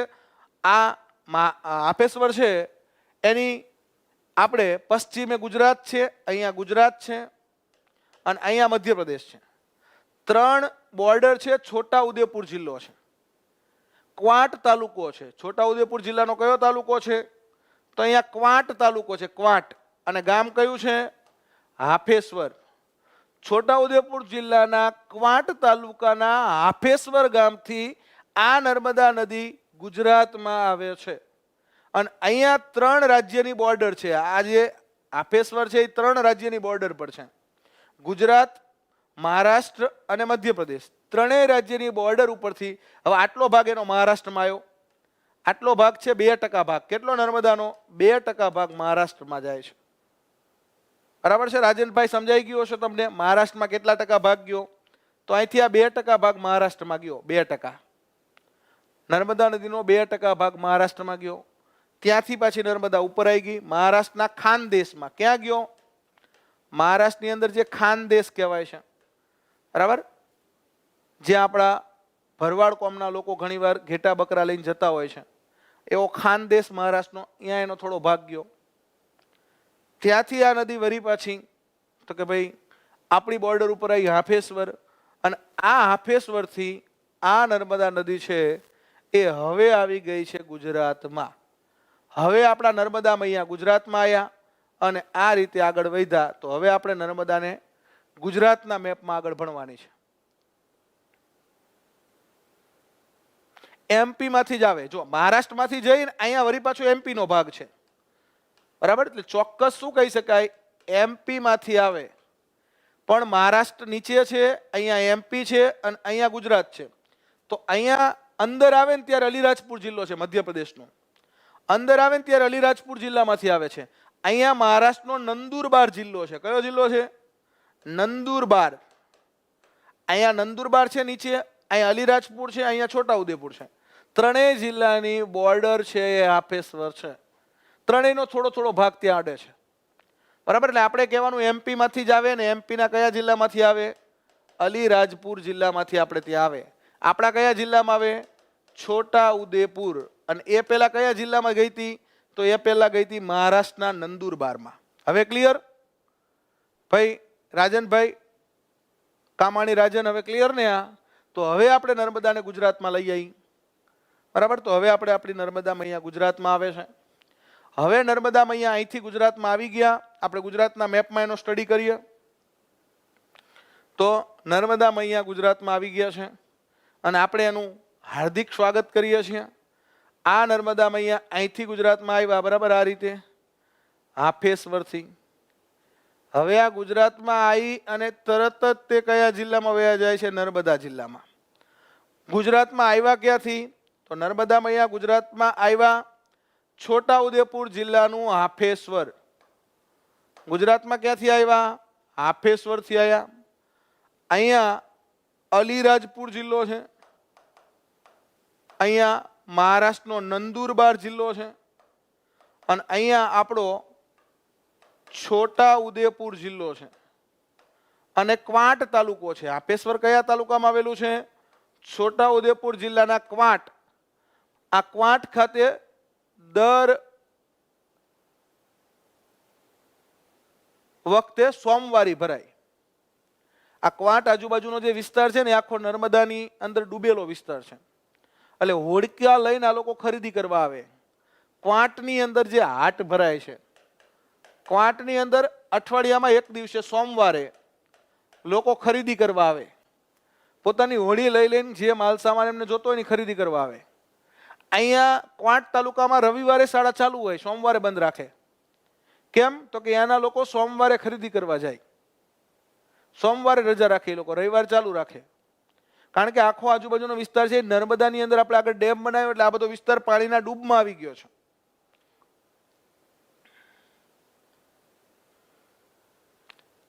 બીજો મોટો મેપ આમાં તમે એકવાર જોઈ લો, પછી હું તમને ક્લિયર એ સમજાવું છું. બરાબર? આમાં ખાલી એકવાર નર્મદાનો તમે પેલો જોઈ લો ફ્લો, પછી હું નર્મદા આખી કોરા મેપમાં ગુજરાતમાં ભણાવું છું આપણે. પણ અહીં તમે એકવાર એનો ફ્લો જોઈ લો અને એના કિનારે સ્થળો જોઈ લો તો કે ભાઈ અહીંયા હાફેશ્વરથી આવી આ આટલો વિસ્તાર છે ને અહીં સુધી છોટાઉદેપુર જિલ્લો છે. હવે નર્મદા જિલ્લો શરૂ થઈ ગયો. કયો જિલ્લો શરૂ થઈ ગયો? નર્મદા. નર્મદા જિલ્લાની અંદર અહીંયા ખાસ ગરુડેશ્વર તાલુકો. કયો તાલુકો? ગરુડેશ્વર. ત્યાંથી આગળ જાય ને એટલે અહીંથી ભરૂચ જિલ્લો શરૂ થઈ ગયો. અહીં નર્મદા જિલ્લો પૂરો થઈ ગયો, અહીંથી જિલ્લો શરૂ થયો ભરૂચ. અહીંથી હવે નર્મદા છે, અહીંથી નર્મદા છે એ ભરૂચ જિલ્લામાં ગઈ. આ ભરૂચ જિલ્લો શરૂ થઈ ગયો અને ત્યાં ભરૂચ જિલ્લાની અંદર જે અલગ અલગ સ્થળો આપણે અહીંયા નર્મદાને કિનારે લેવાના છે એ સ્થળ આમાં પહેલાં સમજાવી દઉં થોડુંક અને પછી તમને મોટા મેપમાં ભણાવું. અહીંયા નર્મદા છે આ રીતે આલિયા બેટ. આ જે બેટ છે એને આલિયા બેટ કહેવાય. શું કહેવાય? આલિયા બેટ. ભટ્ટ નહીં હો, આલિયા બેટ છે. અહીંયા નર્મદાનું મુખ છે આલિયા બેટ કહી છે, આલિયા ભટ્ટ નહીં. અહીંયા જે અલગ અલગ નર્મદા છે ને એ આમ નળાકાર ચાલે છે એટલે અહીંયા એના પ્રવાહ છે ને આ રીતે મોટો પ્રવાહ થઈ જાય છે. આ રીતે નર્મદા અલગ અલગ પ્રવાહમાં આવે અને વચ્ચે જે છે ને અહીંયા વચ્ચે અલગ અલગ બેટ રચાય છે. અલગ અલગ બેટ એટલે અહીંયા નર્મદા જિલ્લામાં સાધુ બેટ છે. અહીં કયો બેટ છે? સાધુ બેટ. અહીંયા તો કે ભરૂચમાં કબીરવડ છે. કયો? કબીરવડ છે. શુક્લ તીર્થ છે. અહીંયા ભરૂચ શહેર છે. આ ભરૂચ શહેર, આ ભરૂચ શહેર છે. આ કબીરવડ છે. કયો વડ છે? કબીરવડ. આ શુક્લ તીર્થ છે. બરાબર? હવે આને આપણે મોટા મેપની અંદર જોવાનું છે. બરાબર? તો મોટા મેપની અંદર તમને આ વસ્તુ આટલી જે છે એ વ્યવસ્થિત ભણાવી દઉં એટલે તમને આખો આઈડિયા આવી જાય નર્મદાનો. બરાબર? હાફેશ્વરથી આવી, હાફેશ્વર છે એ છોટાઉદેપુર જિલ્લામાં છે, ક્વાંટ તાલુકામાં. ત્યાંથી અહીંયા બોડેલી છે. આ બોડેલીની થોડી નજીકથી એ નીચે વહી જાય છે. બરાબર? આ બોડેલી જતી નથી, ત્યાંથી નીચે યુટર્ન લે નર્મદા જિલ્લામાં આવે. નર્મદા જિલ્લાની અંદર અહીંયા ગરુડેશ્વર તાલુકો છે. કયો તાલુકો છે? ગરુડેશ્વરમાં જાય છે, ગરુડેશ્વર તાલુકામાં. તો હવે તમને હું કોરા મેપમાં સમજાવું એટલે વધારે સમજાઈ જશે.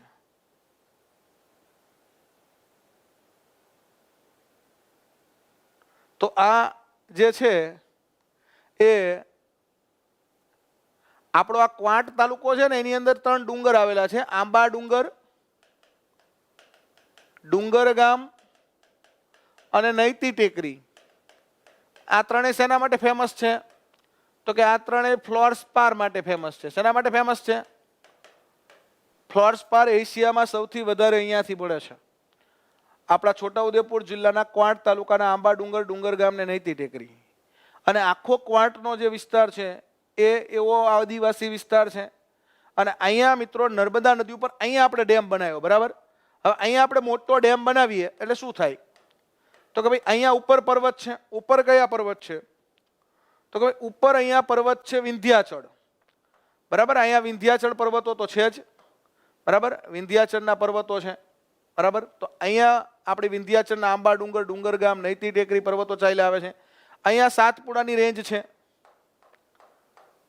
તો વચ્ચે આ ડેમ બનાવો એટલે આ બંને બાજુ દિવાલ તો થઈ જ ગઈ, આ પર્વતો તો ચાલ્યા જ જાય છે. એટલે આખો આ અલીરાજપુર જિલ્લો છે ને ડૂબમાં આવે. અહીંયા ડેમ બનાવે એટલે મધ્યપ્રદેશનો કયો જિલ્લો ડૂબમાં આવે? ડૂબમાં એટલે કયો જિલ્લો મધ્યપ્રદેશના કયા જિલ્લાના ગામડાઓ પાણીમાં ડૂબી જાય છે? તો આ જે અલીરાજપુર જિલ્લો છે, આ અલીરાજપુર જિલ્લો છે ને એના ગામડાઓ રહ્યા બધા પાણીથી ભરાઈ ગયા છે. હમણાં જીપીએસસીએ એક પ્રશ્ન એવો પૂછ્યો હતો કે સરદાર સરોવર ડેમ બનાવવાથી કયા બે શિવ મંદિરો પાણીમાં ડૂબી ગયા? જો જીપીએસસી ઘણીવાર આવું પૂછે છે. અહીંયા ડેમ બનાવ્યો આપણે, બરાબર, નવા ગામ ખાતે, કેવડિયા કોલોની. કેવડિયા કોલોની ખાતે આપણે જે ડેમ બનાવ્યો, આ ડેમ બનાવ્યો ને એટલે બે શિવજીના મંદિરો પાણીમાં ડૂબી ગયા. તો કયા બે શિવજીના મંદિરો પાણીમાં ડૂબી ગયા?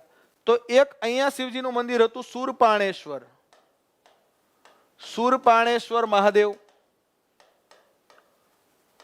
બરાબર, જે નર્મદા જિલ્લાની અંદર ગરુડેશ્વર તાલુકામાં હતું. અને બીજું અહીંયા ક્વાંટ તાલુકામાં હાફેશ્વર મહાદેવ. આ હાફેશ્વર આખું ગામ જ ડૂબી ગયું છે. હાફેશ્વર મહાદેવ, આ બંને શિવજીના મંદિર છે ને પાણીમાં ડૂબી ગયા છે. અહીંયા ક્વાંટ હાટની વાત કરી ભાઈ, ચૌહાણ મહેન્દ્ર કુમારનો મેસેજ છે ક્વાંટ બરાબર સમજાવો. તો અહીં ક્વાંટ ખાતે હાટ ભરાય છે, ક્વાંટ હાટ કહેવાય. અને એ સોમવારે ભરાય ને ત્યારે આજુબાજુના મધ્યપ્રદેશના, અમુક મહારાષ્ટ્રના અને ગુજરાતના લોકો અહીંયા ખરીદી કરવા ઉમટી પડે. જે આ લોકો પાણીમાં જે ગામડા ડૂબી ગયા છે ને એ લોકો ખરીદી કરવા માટે ક્વાંટ હાટમાં આવે અને અહીંયા આવીને ખરીદી કરીને જાય. એટલે વળી એમને અઠવાડિયું ચાલે તો આવતા સોમવારે પાછું બજાર ભરાય. અઠવાડિયામાં એક જ વાર અહીંયા બજાર ખુલે, સોમવારી કહેવાય. શું કહેવાય? આપણે કેમ અમદાવાદમાં રવિવારી ભરાય છે, અમદાવાદમાં આપણે ત્યાં રવિવારી તમે કોઈ જોયું હોય, બરાબર, રવિવારી માર્કેટ અમદાવાદનું કોઈ જોયું હોય તો કોમેન્ટ કરો કઈ જગ્યાએ ભરાય છે. અમદાવાદમાં રવિવારી માર્કેટ ભરાય છે, સસ્તામાં બધી વસ્તુ મળી જાય સાવ. રવિવારીમાં કોઈ દી ગયા હોય તો તમને ખ્યાલ હોય. તો એવું અહીં સોમવારી માર્કેટ ભરાય છે, બરાબર છે. તો આ આપણે આખી વાત કરી. હવે આ વસ્તુ તમને એક મોટા મેપ ઉપર સમજાવું તો વધારે આઈડિયા આવશે. તો હવે આપણે અહીંયા તમને સમજાવું કે ભાઈ સપોઝ આપણે અહીંયા આપણો જે મેપ છે એ બનાવીએ. તો દાખલા તરીકે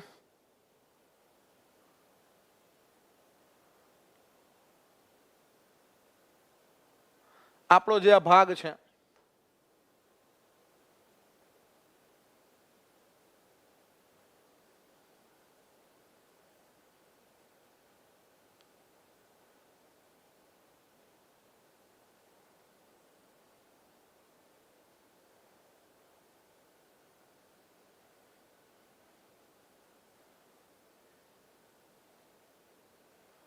આપણો ગુજરાતના મેપનો ભાગ છે, બરાબર છે.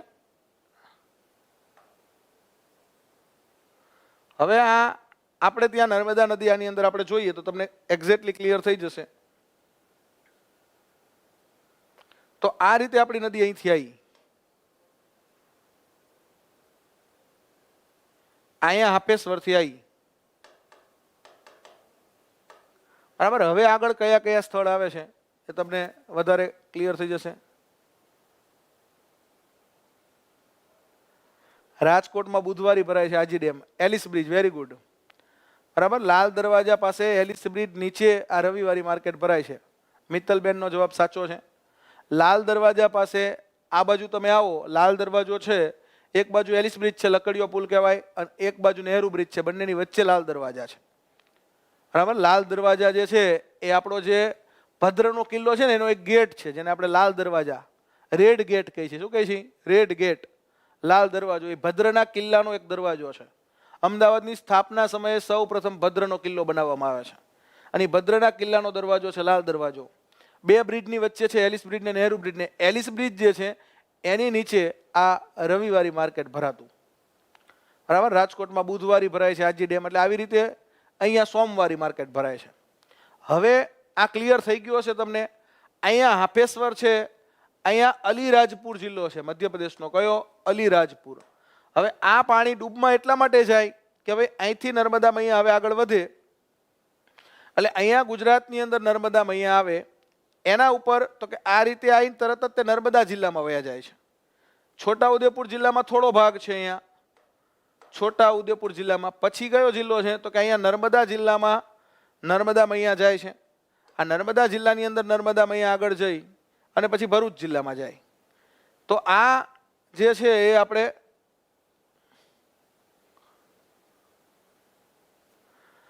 નર્મદા છે એ આ રીતે આગળ વધે છે, બરાબર છે. અહીંયા જે આપણે જોતા જઈએ એટલે મોટો મેપ છે તો બધું ક્લિયર તમને દેખાય. અહીંયા હાફેશ્વર છે. હાફેશ્વર છોટાઉદેપુર જિલ્લામાં છે. અહીંયા છોટાઉદેપુર જિલ્લો છે. હવે ત્યાંથી સીધી હવે આ નર્મદા જિલ્લામાં આવી ગઈ. નર્મદા જિલ્લામાંથી નર્મદા આગળ વધે એટલે આ રીતે આગળ વધે છે. નળાકાર કઈ રીતે આગળ વધે છે? આ રીતે. આ રીતે આગળ વધતી વધતી અહીંયા મિત્રો આવી અને આ નદી આલિયા બેટ ખાતે બેટનું નિર્માણ કરે. આલિયા બેટ. હવે આજે 158 કિલોમીટરનો એનો વિસ્તાર છે. એની અંદર અહીંયા નર્મદા જિલ્લાની અંદર એને અલગ અલગ બેટ બનાવ્યા. એમાં અહીંયા એક બેટ બનાવ્યો, એનું નામ છે સાધુ બેટ.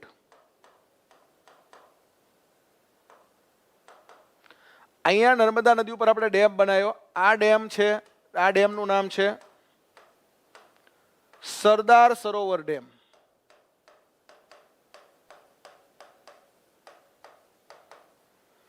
બરાબર. સરદાર સરોવર ડેમ છે એની ઊંચાઈ અત્યારે કેટલી છે? તો આ ડેમની ઊંચાઈ અત્યારે 138.68 મીટરની ઊંચાઈ છે. અત્યારે હાલ આ ડેમ કેટલો ઊંચો છે? 138.68 મીટર ઊંચો છે. 121 મીટર પછી બીજી મંજૂરી નરેન્દ્ર મોદી સાહેબે આપી 2014માં. આની પહેલા કેટલી ઊંચાઈ હતી? તો કે 121 મીટર હતી. આખી આ સરદાર સરોવર ડેમની આખી મોટી સ્ટોરી છે. બરાબર. સરદાર સરોવર ડેમનું ખાતમુહૂર્ત 1961માં જવાહરલાલ નહેરુના હસ્તે થાય છે.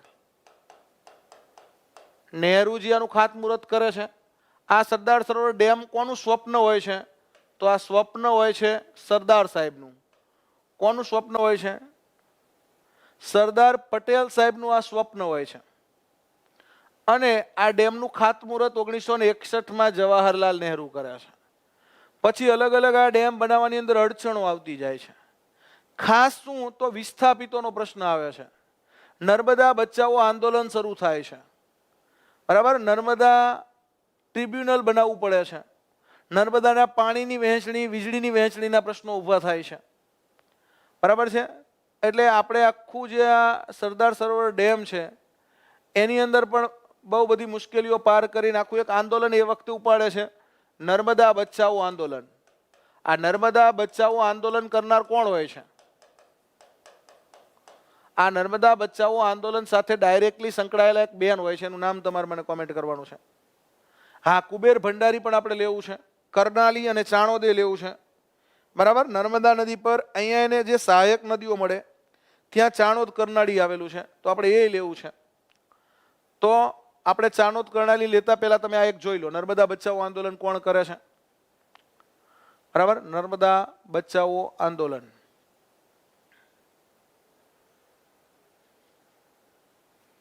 હવે અહીંયા જે નર્મદાની સહાયક નદીઓ છે, તો કે ભાઈ આપણી જે આ નર્મદા છે ને એને અહીંયા ઉપર કયા પર્વત છે? તો કે ભાઈ અહીંયા વિંધ્યાચળ પર્વત છે. વિંધ્યાચળ. આ વિંધ્યાચળ પર્વતમાંથી એક નદી આવે છે. આ નદીને આપણે કહીએ છીએ ઓરસંગ નદી. કઈ નદી કહીએ છીએ? ઓરસંગ. આ ઓરસંગ નદી છે. આ ઓરસંગ નદી છે ને એ બોડેલી થઈને આવે છે. ક્યાં થઈને આવે છે? તો આ છોટાઉદેપુર જિલ્લાનું અહીંયા એક તાલુકા મથક છે બોડેલી. આ બોડેલી પાસે થઈને ઓરસંગ નદી આવે. આ ઓરસંગ નદી છે ખૂબ જ મહત્વની છે. બરાબર. છોટાઉદેપુર થઈને આવતી ઓરસંગ નદી. હા, પંચમહાલ જિલ્લામાંથી નીકળે છે. છેક પંચમહાલ જિલ્લામાંથી નીકળે, છોટાઉદેપુર જિલ્લામાં આવે ઓરસંગ, બોડેલી ખાતે આવે અને બોડેલીથી આગળ જઈ અને હા, મેઘા પાટકર. નર્મદા બચાવો આંદોલન કોણે કર્યું હતું? મેઘા પાટકર દ્વારા કરવામાં આવ્યું હતું. એને મદદ માટે એક બેન આવ્યા હતા, અરુંધતી રોય. આ અરુંધતી રોય છે આપણા બુકર પ્રાઇઝ વિજેતા છે. અરુંધતી રોય. બરાબર. Arundhati Roy. The God of small things નામની આમને કૃતિ લખી હતી. The God of small things. અને એના માટે એમને બુકર પ્રાઇઝ મળ્યું હતું. તો આ બેન પણ મેઘા પાટકર જોડે જોડાઈ જાય છે. થોડે ઘણે અંશે આમિર ખાન પણ જોડાય છે કે પહેલા તમે વિસ્થાપિતોને સ્થાપિત કરો. અહીંયા અલીરાજપુર જિલ્લાની અંદર શું થયું? તો કે ભાઈ અહીંયા જે અલીરાજપુર જિલ્લો છે અહીંયા લોકો વિસ્થાપિત થયા. આ વિસ્થાપિત એટલે કે જે લોકોના ગામ અહીંયા ડૂબી ગયા, આજુબાજુના ગામડાઓ અહીંયા બધા ડૂબી ગયા, બરાબર. અહીંયા ડેમ બનાવ્યો, અહીંયા પર્વત છે, અહીંયા પર્વત છે, એટલે અહીંયા બધે 150 કિલોમીટરના વિસ્તારમાં પાણી ભરાય છે. આ ડેમની પાછળ અહીંયા સરોવર બને છે. અહીંયા શું બને છે? આ સરોવરને કહેવાય સરદાર સરોવર. ખરેખર આપણે ડેમ જોવા જઈને, હા, દાંતીવાડા 125.25 મીટર, બરાબર. પણ જ્યારે આપણે ડેમ જોવા જઈએ ને, ડેમ, ત્યારે આ ડેમ કરતા ખાસ ડેમની પાછળ રચાતું સરોવર જોવાનું છે. આ સરદાર સરોવર ડેમનું મહત્વ કેમ વધારે છે? તો કે આ ડેમની અંદર આપણે સિમેન્ટ કોન્ક્રીટનો પાળો આટલો બાંધ્યો, બરાબર. આ ડેમની બે બાજુ પર્વત છે. આ બાજુ તો કે અહીંયા નીચે જે પર્વત છે એ સાતપુડા છે, અને ઉપર જે પર્વત છે એ વિંધ્યાચળ છે. આ બે પર્વત જે છે વિંધ્યાચળ અને સાતપુડા, આ વિંધ્યાચળ છે. આ પર્વતથી કુદરતી દિવાલ અહીંયા થઈ ગઈ, અહીંયા કુદરતી દિવાલ થઈ ગઈ, અને વચ્ચે 150 કિલોમીટરના વિસ્તારમાં પાણી ભરાયેલું રહે છે કુદરતી રીતે. અને આ વિસ્તાર જે છે ને, આ જોવા જેવો, ડેમની ઉપરથી તમે આ સીન જુઓ ને તો તમને એમ થાય ખરેખર નર્મદાનો ડેમ શું છે, સરદાર સરોવર ખરેખર શું છે ને આનાથી ખ્યાલ આવે. આ સરોવર રચાણું એને આપણે સરદાર સરોવર કહીએ છીએ. એટલે બહુ મોટા વિસ્તારની અંદર પાણીનું સ્ટોરેજ કુદરતી રીતે થાય છે. આપણે આને 121 થી 138 કરી ત્યારે દરવાજા મૂકવા પડ્યા. કેટલા દરવાજા મૂક્યા આપણે? આપણે ડેમ પછી ઊંચાઈ વધારી એટલે અહીંયા દરવાજા મૂક્યા ડેમ ઉપર, અલગ અલગ આ રીતે દરવાજાઓ ફિટ કર્યા, બરાબર. સરદાર સરોવર ડેમના દરવાજા બંધ થયા અને સમૃદ્ધિના દરવાજા ખુલ્યા, બરાબર. આપણા સમૃદ્ધિના દરવાજા ખુલ્યા અને ડેમના દરવાજા બંધ થયા, બરાબર. આપણે વચ્ચે એવું ગુજરાત સરકાર કહેતી.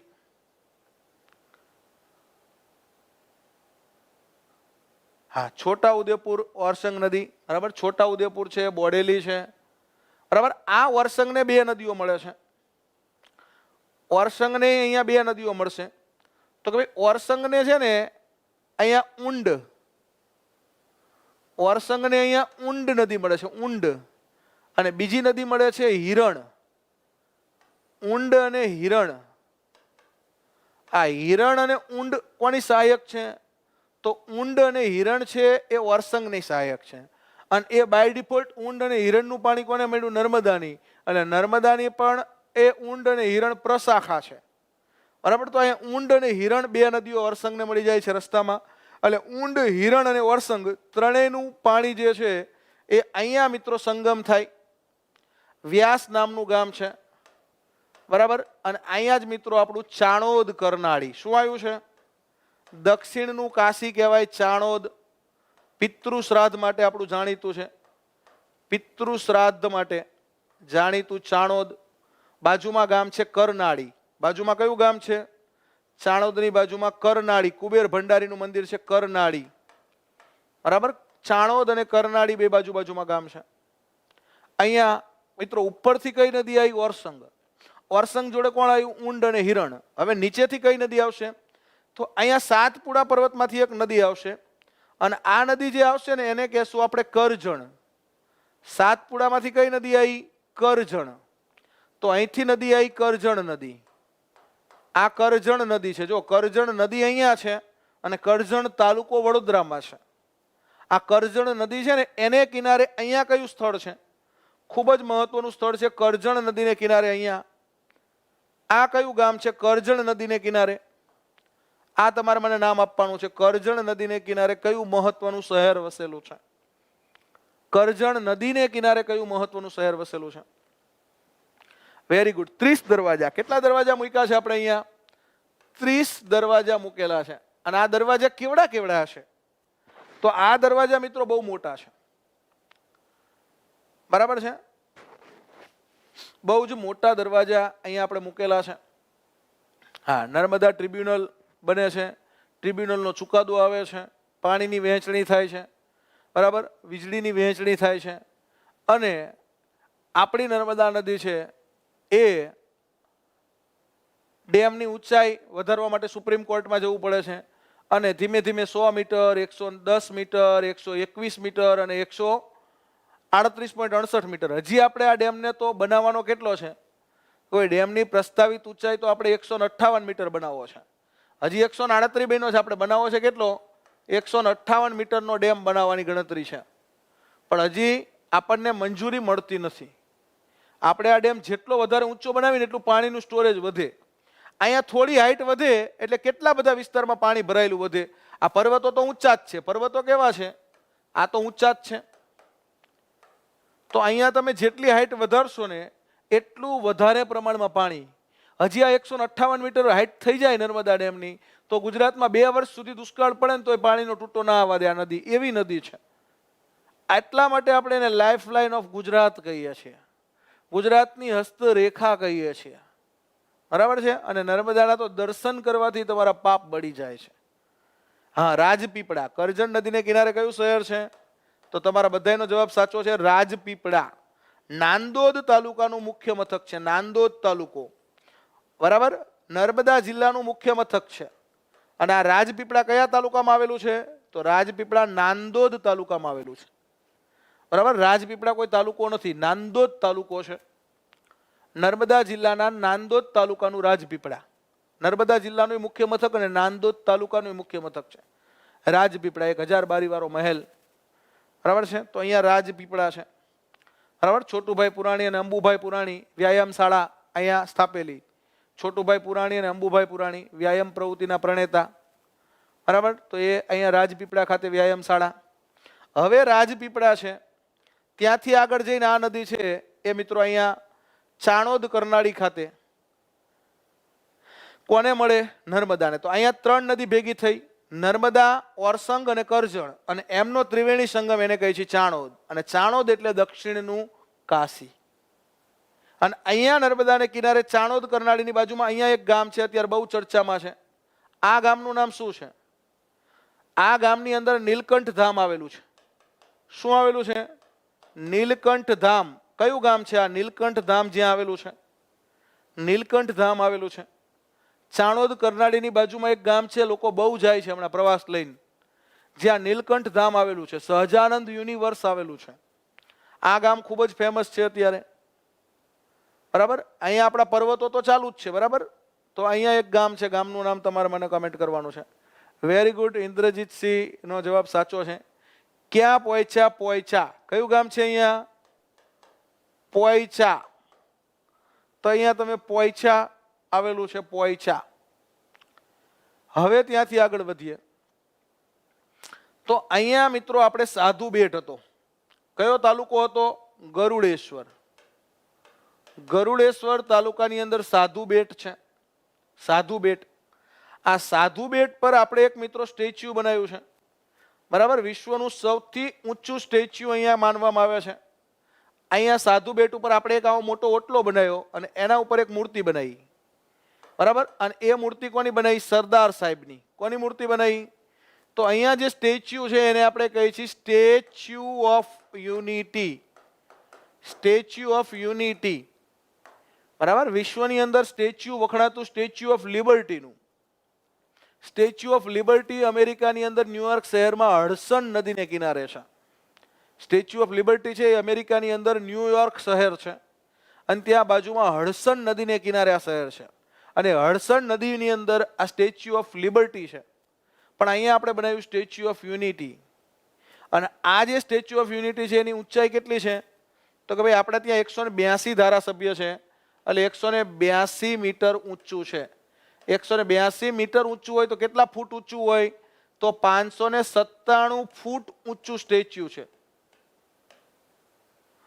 કેટલા ફૂટ ઊંચું સ્ટેચ્યુ છે? 597 ફૂટ ઊંચું સ્ટેચ્યુ છે. આ જે સ્ટેચ્યુ છે એને ક્યારે ખુલ્લું મૂક્યું એ તમારે મને કોમેન્ટ કરવાનું. આ સ્ટેચ્યુ ઓફ યુનિટી ક્યારે ખુલ્લું મૂક્યું?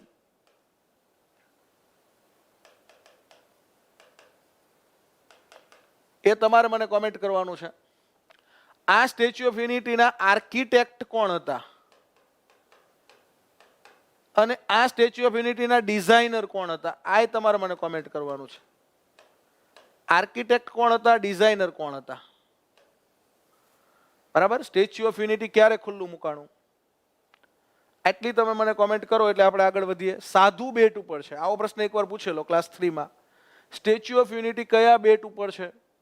તો સ્ટેચ્યુ ઓફ યુનિટી સાધુ બેટ ઉપર છે. તમે એટલી મને કમેન્ટ કરો, હું પાણી પીને આવું છું.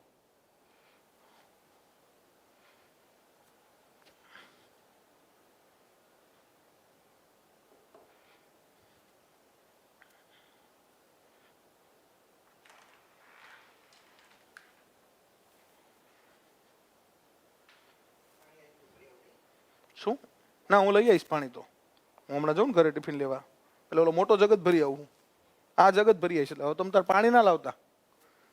આ મોટો જગ છે ને એ હું ભરી આવું પાણીનો.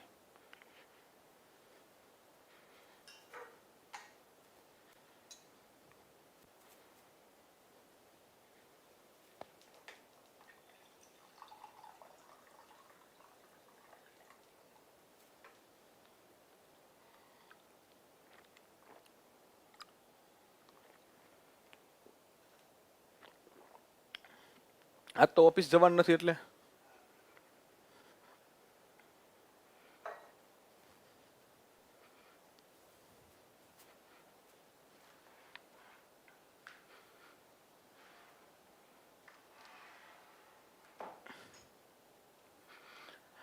સરસ. ચલો, હવે તમારા બધા મિત્રોના જવાબ આવી ગયા છે, તો હવે આપણે એના જવાબ લઈ લઈએ ફટાફટ.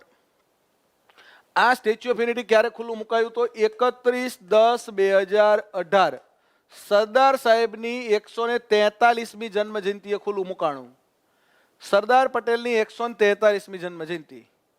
બરાબર. સરદાર સાહેબનો જન્મ તો કે ભાઈ 31 ઓક્ટોબર 1875 ના રોજ નડિયાદ ખાતે સરદાર સાહેબનો જન્મ થયો હતો. બરાબર. 31 ઓક્ટોબર 1875 સરદાર સાહેબ છે ગાંધીજી કરતા 6 વર્ષ નાના હતા. બરાબર. તમારા આવા બધા જન્મ યાદ રાખવાનો એટલે એક માઇલસ્ટોન નક્કી કરવાનો, ભાઈ ગાંધીજી કરતા મોટા કે નાના, એવું યાદ રાખવાનું. ભાઈ સ્વામી વિવેકાનંદ ગાંધીજી કરતા મોટા કે નાના? સ્વામી વિવેકાનંદ ગાંધીજી કરતા મોટા હતા. બરાબર. એ 1863માં જન્મ્યા હતા, જ્યારે ગાંધીજી 1869માં જન્મ્યા. અને સ્વામી વિવેકાનંદ ગાંધીજી કરતા મોટા હતા, જ્યારે સરદાર પટેલ ગાંધીજી કરતા નાના હતા. સ્વામી વિવેકાનંદ ગાંધીજી કરતા 6 વર્ષ મોટા હતા અને સરદાર પટેલ ગાંધીજી કરતા 6 વર્ષ નાના હતા. તો અહીંયા 138મી જન્મ જયંતિ હતી, ત્યારે આનું ઓપનિંગ થયું હતું. આનું ઓપનિંગ ક્યારે થયું હતું? 138મી જન્મ જયંતિએ આનું ઓપનિંગ કર્યું, એટલે કે આ બનાવવાની શરૂઆત કરી. બરાબર ને. 143મી જન્મ જયંતિએ આપણે આને ખુલ્લું મૂક્યું, એટલે કે આને બનાવવાની શરૂઆત 2013માં કરી અને ખુલ્લું 2018માં મૂક્યું. 138મી જન્મ જયંતિ 2013માં આને બનાવવાની શરૂઆત થઈ. 2018માં એને 143મી જન્મ જયંતિએ ખુલ્લું મૂક્યું. આના આર્કિટેક્ટ હતા જોસેફ મેના. જોસેફ મેના.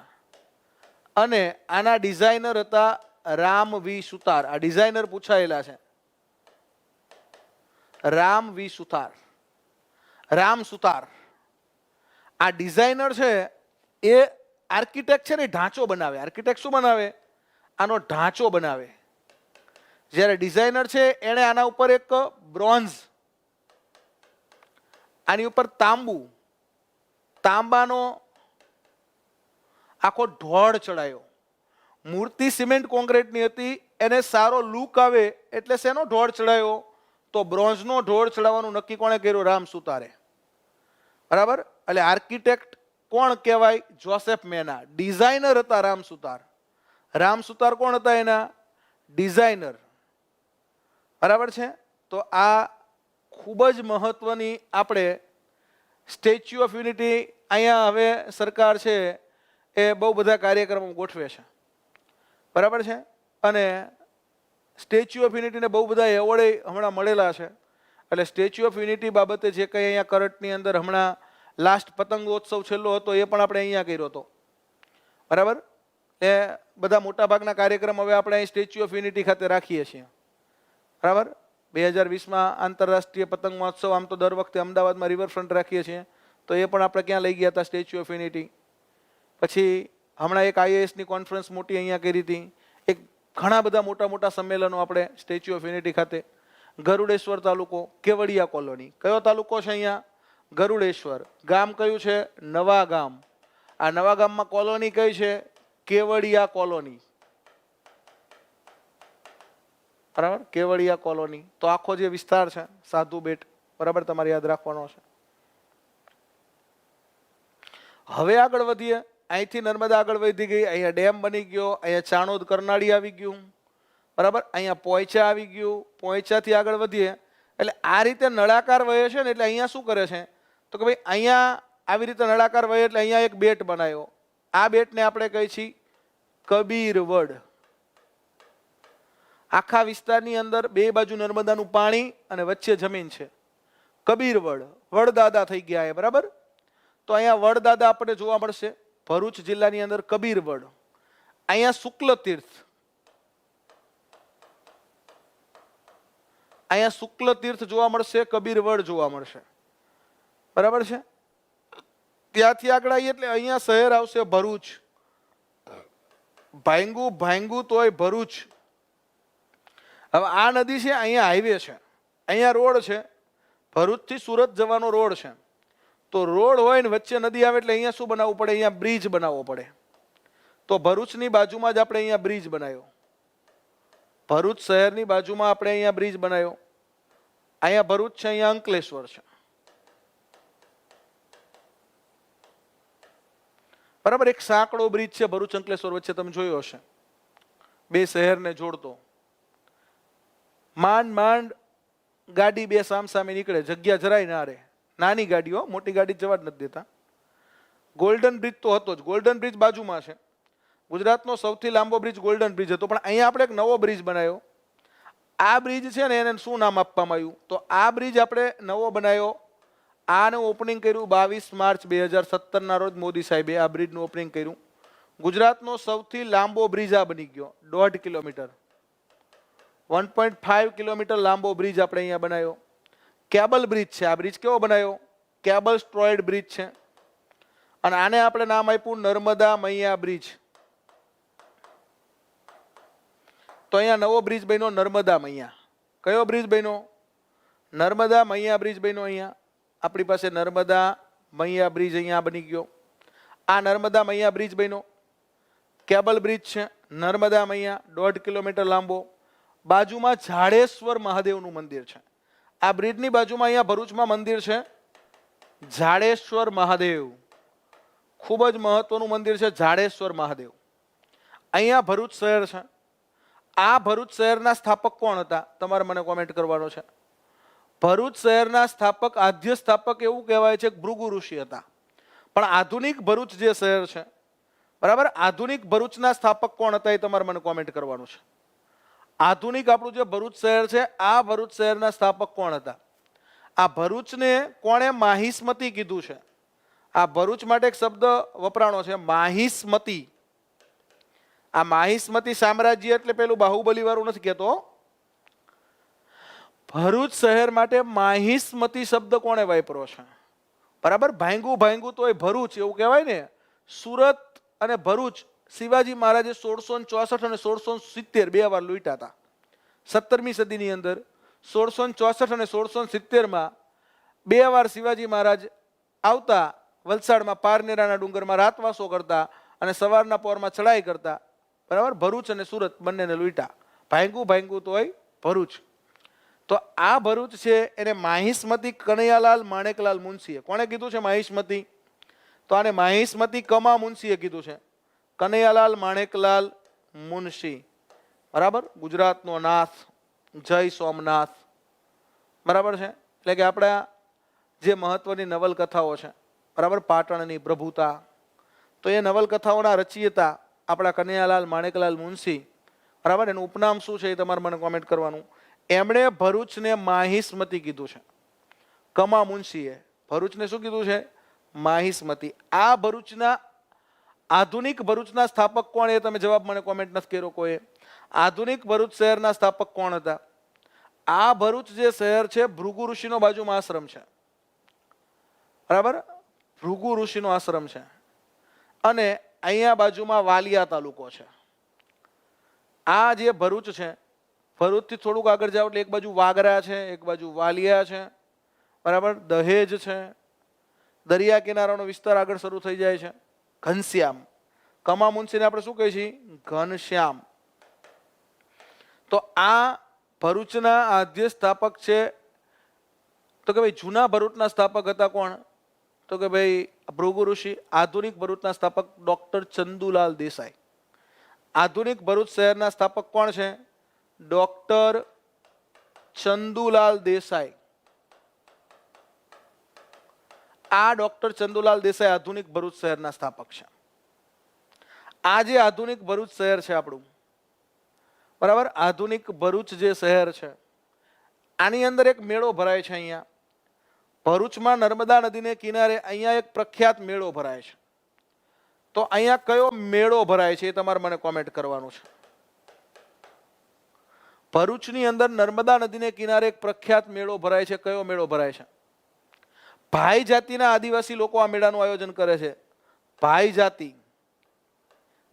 જાતિના આદિવાસી લોકો આ મેળાનું આયોજન કરે છે.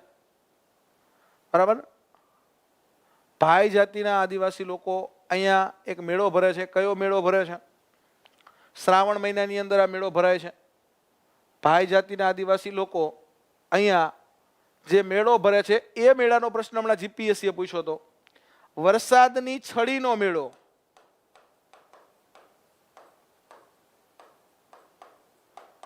વરસાદની છડીનો મેળો એટલે કયો મેળો? તો એને આપણે કહીએ છીએ માઘ મેળો અથવા મેઘ મેળો. બરાબર, ભરૂચ ખાતે ભરાય છે. માઘ મેળો અથવા મેઘ મેળો. બરાબર છે. અહીંયા ભરૂચની અંદર માઘ મેળો અથવા મેઘ મેળો ભરાય છે, જેને વરસાદની છડીનો મેળો કહેવામાં આવે છે. બરાબર, વરસાદ નથી થતો ત્યારે અહીંયા ભાઈ જાતિના આદિવાસી લોકો એક પ્રક્રિયા કરે છે, ઢૂંઢલા બાપા બનાવે છે અને એને કહે છે કે જો આજ સાંજ સુધી વરસાદ ના થયો તો તમારું માથું કાપી નાખશું. પણ ફૂલ વરસાદ થાય છે. પછી દર વર્ષે શ્રાવણ સુદ નોમના દિવસે અહીંયા આખો કાર્યક્રમ કરવામાં આવે છે. બરાબર છે. હા, વરસાદની છડીનો મેળો. ત્યાંથી આગળ વધીએ એટલે અહીંયા મિત્રો ભરૂચથી આપણે આગળ જઈએ. બરાબર, એટલે અહીંયા ભાડભૂત પરિયોજના છે. અહીંયા શું છે? ભાડભૂત બેરેજ છે. ભાડભૂતેશ્વર મહાદેવનું મંદિર છે અને આ ભાડભૂત ખાતે 18 વર્ષે મેળો ભરાય છે. 18 વર્ષે મેળો ભરાય એટલે એને ગુજરાતનો મહાકુંભ કહેવામાં આવે છે. ભાડભૂતેશ્વર મહાદેવનું મંદિર છે. અહીંયા ડેમ બનાવ્યો છે ભાડભૂત બેરેજ. નાનો એવો ડેમ બનાવ્યો છે ભાડભૂત ડેમ. અને ભાડભૂત ખાતે ક્યારે મેળો ભરાય? તો કે ભાઈ 18 વર્ષે અહીંયા મેળાનું આયોજન થાય ભાડભૂત ખાતે. બરાબર, ભાડભૂતેશ્વર મહાદેવ ભાડભૂતનો મેળો. બરાબર છે. હા, 18 વર્ષે અહીંયા મેળો ભરાય છે ભાડભૂત ભરૂચમાં. ત્યાંથી આગળ વધીએ એટલે અહીંયા ઝઘડિયા.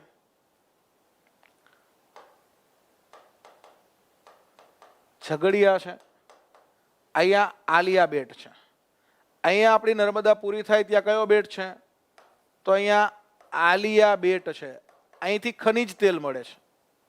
આલિયા બેટથી શું મળે? ખનિજ તેલ. અહીંયા આજુબાજુનું ક્ષેત્ર છે ને ગાંધાર ક્ષેત્ર કહેવાય. કેવું ક્ષેત્ર કહેવાય? ગાંધાર ક્ષેત્ર છે. ખનિજ તેલનું ઉત્પાદન અહીંયાથી થાય છે. તો આખો આપણો નર્મદા નદીનો જે રસ્તો છે. હવે અહીંયા શુક્લ તીર્થથી, અહીં શુક્લ તીર્થ છે ભરૂચ, એની વચ્ચે અહીંયા નર્મદાની નદીઓ મળશે. શુક્લ તીર્થથી ભરૂચ વચ્ચે કઈ નદીઓ મળશે?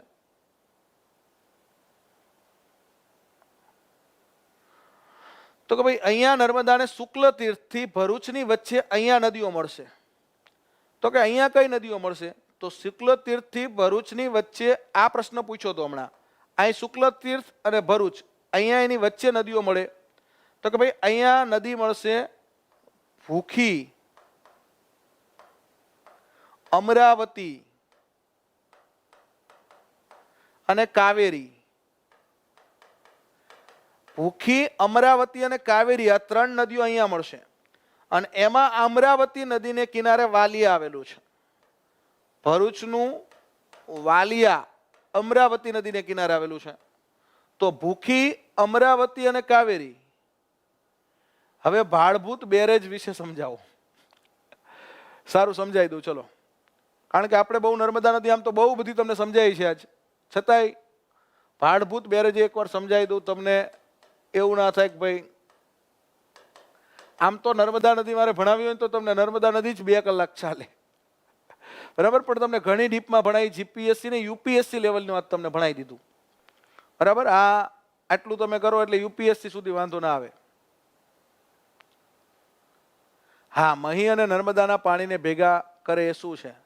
આપણે એક પ્રોજેક્ટ કરીએ છીએ, રિવર લિંકેજ પ્રોજેક્ટ.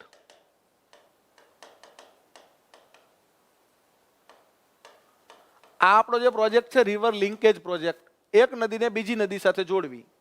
કોઈ નદી શુષ્ક થઈ ગઈ, કોઈ નદીની અંદર પાણી ખૂટી ગયું, તો બીજી નદી એને પાણી આપીને એ નદીને જીવતી રાખે. બરાબર? નકર નદીઓ લુપ્ત થઈ જવાની. દિવસે ને દિવસે નદીઓ લુપ્ત થતી જાય છે. ઘણી જગ્યાએ નદીઓના પટમાં લોકો ક્રિકેટ રમે છે. બરાબર? ગ્લોબલ વોર્મિંગની અસરથી આવું થાય છે. તો આપણી અહીંયા સાબરમતી નદીથી શરૂ કરી અને છેક દમણગંગા નદી સુધીની નદીઓને લિંક કરવાનો પ્રોજેક્ટ છે. સાબરમતીથી છેક દમણગંગા સુધીની નદીઓને લિંક કરવાની છે. એક આ પ્રોજેક્ટ છે. પણ અહીંયા ભાડભૂત કેમ બનાવ્યું? તો કે ભાઈ અહીંયા આપણે એક આ રીતનો પ્રોજેક્ટ બનાવવાના છીએ. આને કહી છીએ આપણે કલ્પસર. બરાબર? અહીંયા ઘોઘા થી અહીંયા હાંસોટ છે, ભરૂચનું કયું છે? હાંસોટ. ઘોઘાથી હાંસોટ વચ્ચે એક પાળો બનાવવાના હતા. હવે નર્મદાનું પાણી હાંસોટથી નીચે જાય છે. ક્યાં જાય છે? અહીંયા. તો અહીંયા આપણે ભાડભૂત ડેમ અહીંયા બનાવ્યો અને નર્મદાનું પાણી કઈ બાજુ વાયરું? આ બાજુ વાયરું.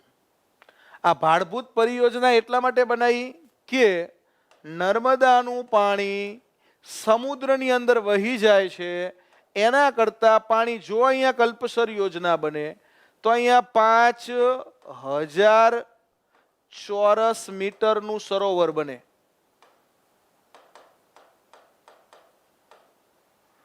આ બહુ મોટું સરોવર અહીંયા રચાય અને એની અંદર કુદરતી રીતે પાણી સ્ટોરેજ થાય.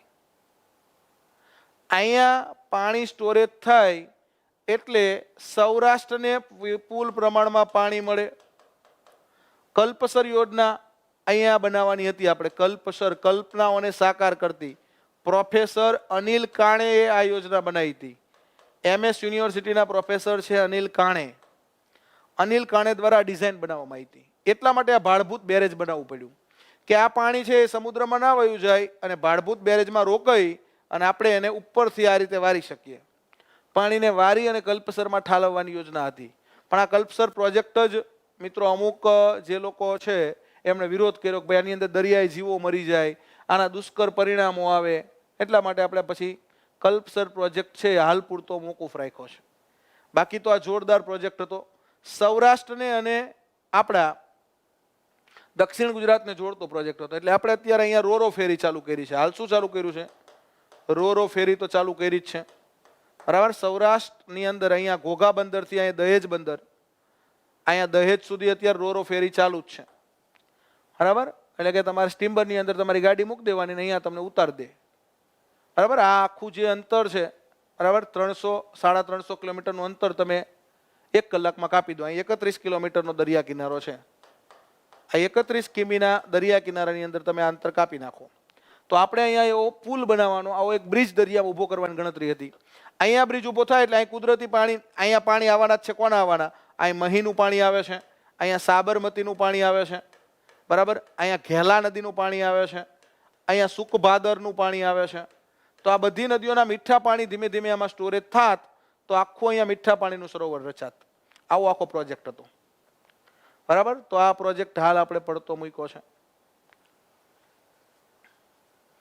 હા, હાલસા માછલી માત્ર ઈંડા મૂકવા નર્મદા નદીમાં આવે છે. બરાબર? તો અહીંયા આ આખી જે આપણી નર્મદા નદી છે એ શરૂ ક્યાંથી થાય છે? તો કે ભાઈ અમરકંટકથી શરૂ કરીએ. અમરકંટક નર્મદા નદીનું મૂળ છે અને ત્યાંથી એના મુખ સુધી એટલે કે આલિયા બેટ સુધી નર્મદા આવે છે. અમરકંટકથી આલિયા બેટ સુધીનો પ્રવાસ કોણે કર્યો? તો ધ્રુવ કુમાર પંડ્યા, સુરતના.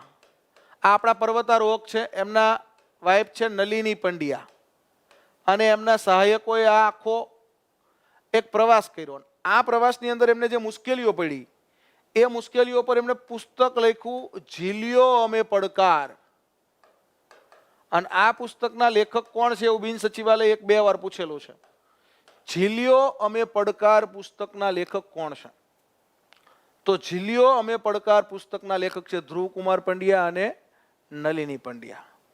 આ નર્મદા નદીની અંદર સોલંકી વંશના કયા શાસક એ નર્મદા નદીની અંદર પોતે જીવતા જીવ સમાધિ લીધી હતી? તો સોલંકી વંશના એક શાસક છે ચામુંડરાજ, એ નર્મદા નદીની અંદર જીવતા સમાધિ લે છે, ચામુંડરાજ. આ નદીની અંદર આત્મહત્યા કરવા માટે ચુનીલાલ આસારામ ભાવસાર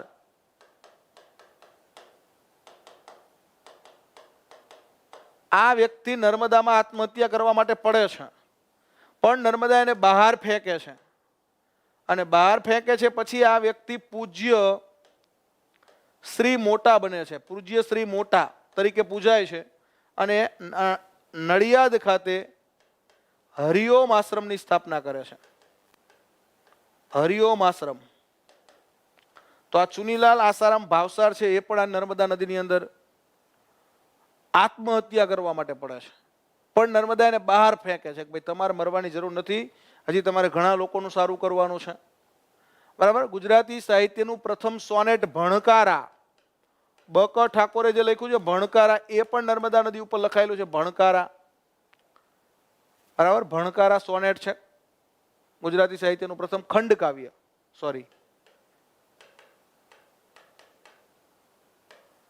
બરાબર. તો એ ભણકારા બ.ક. ઠાકોર લખેલું છે, તો એ પણ આના ઉપર લખાયેલું છે. તો આ રીતે આપણે ત્યાં નર્મદા નદીનું ખૂબ જ મહત્વ છે. હા, સુરપાણેશ્વરનો ધોધ અહીંયા છે, જો અહીંયા ધોધ છે, આ રીતે આપણે ત્યાં નર્મદા આવી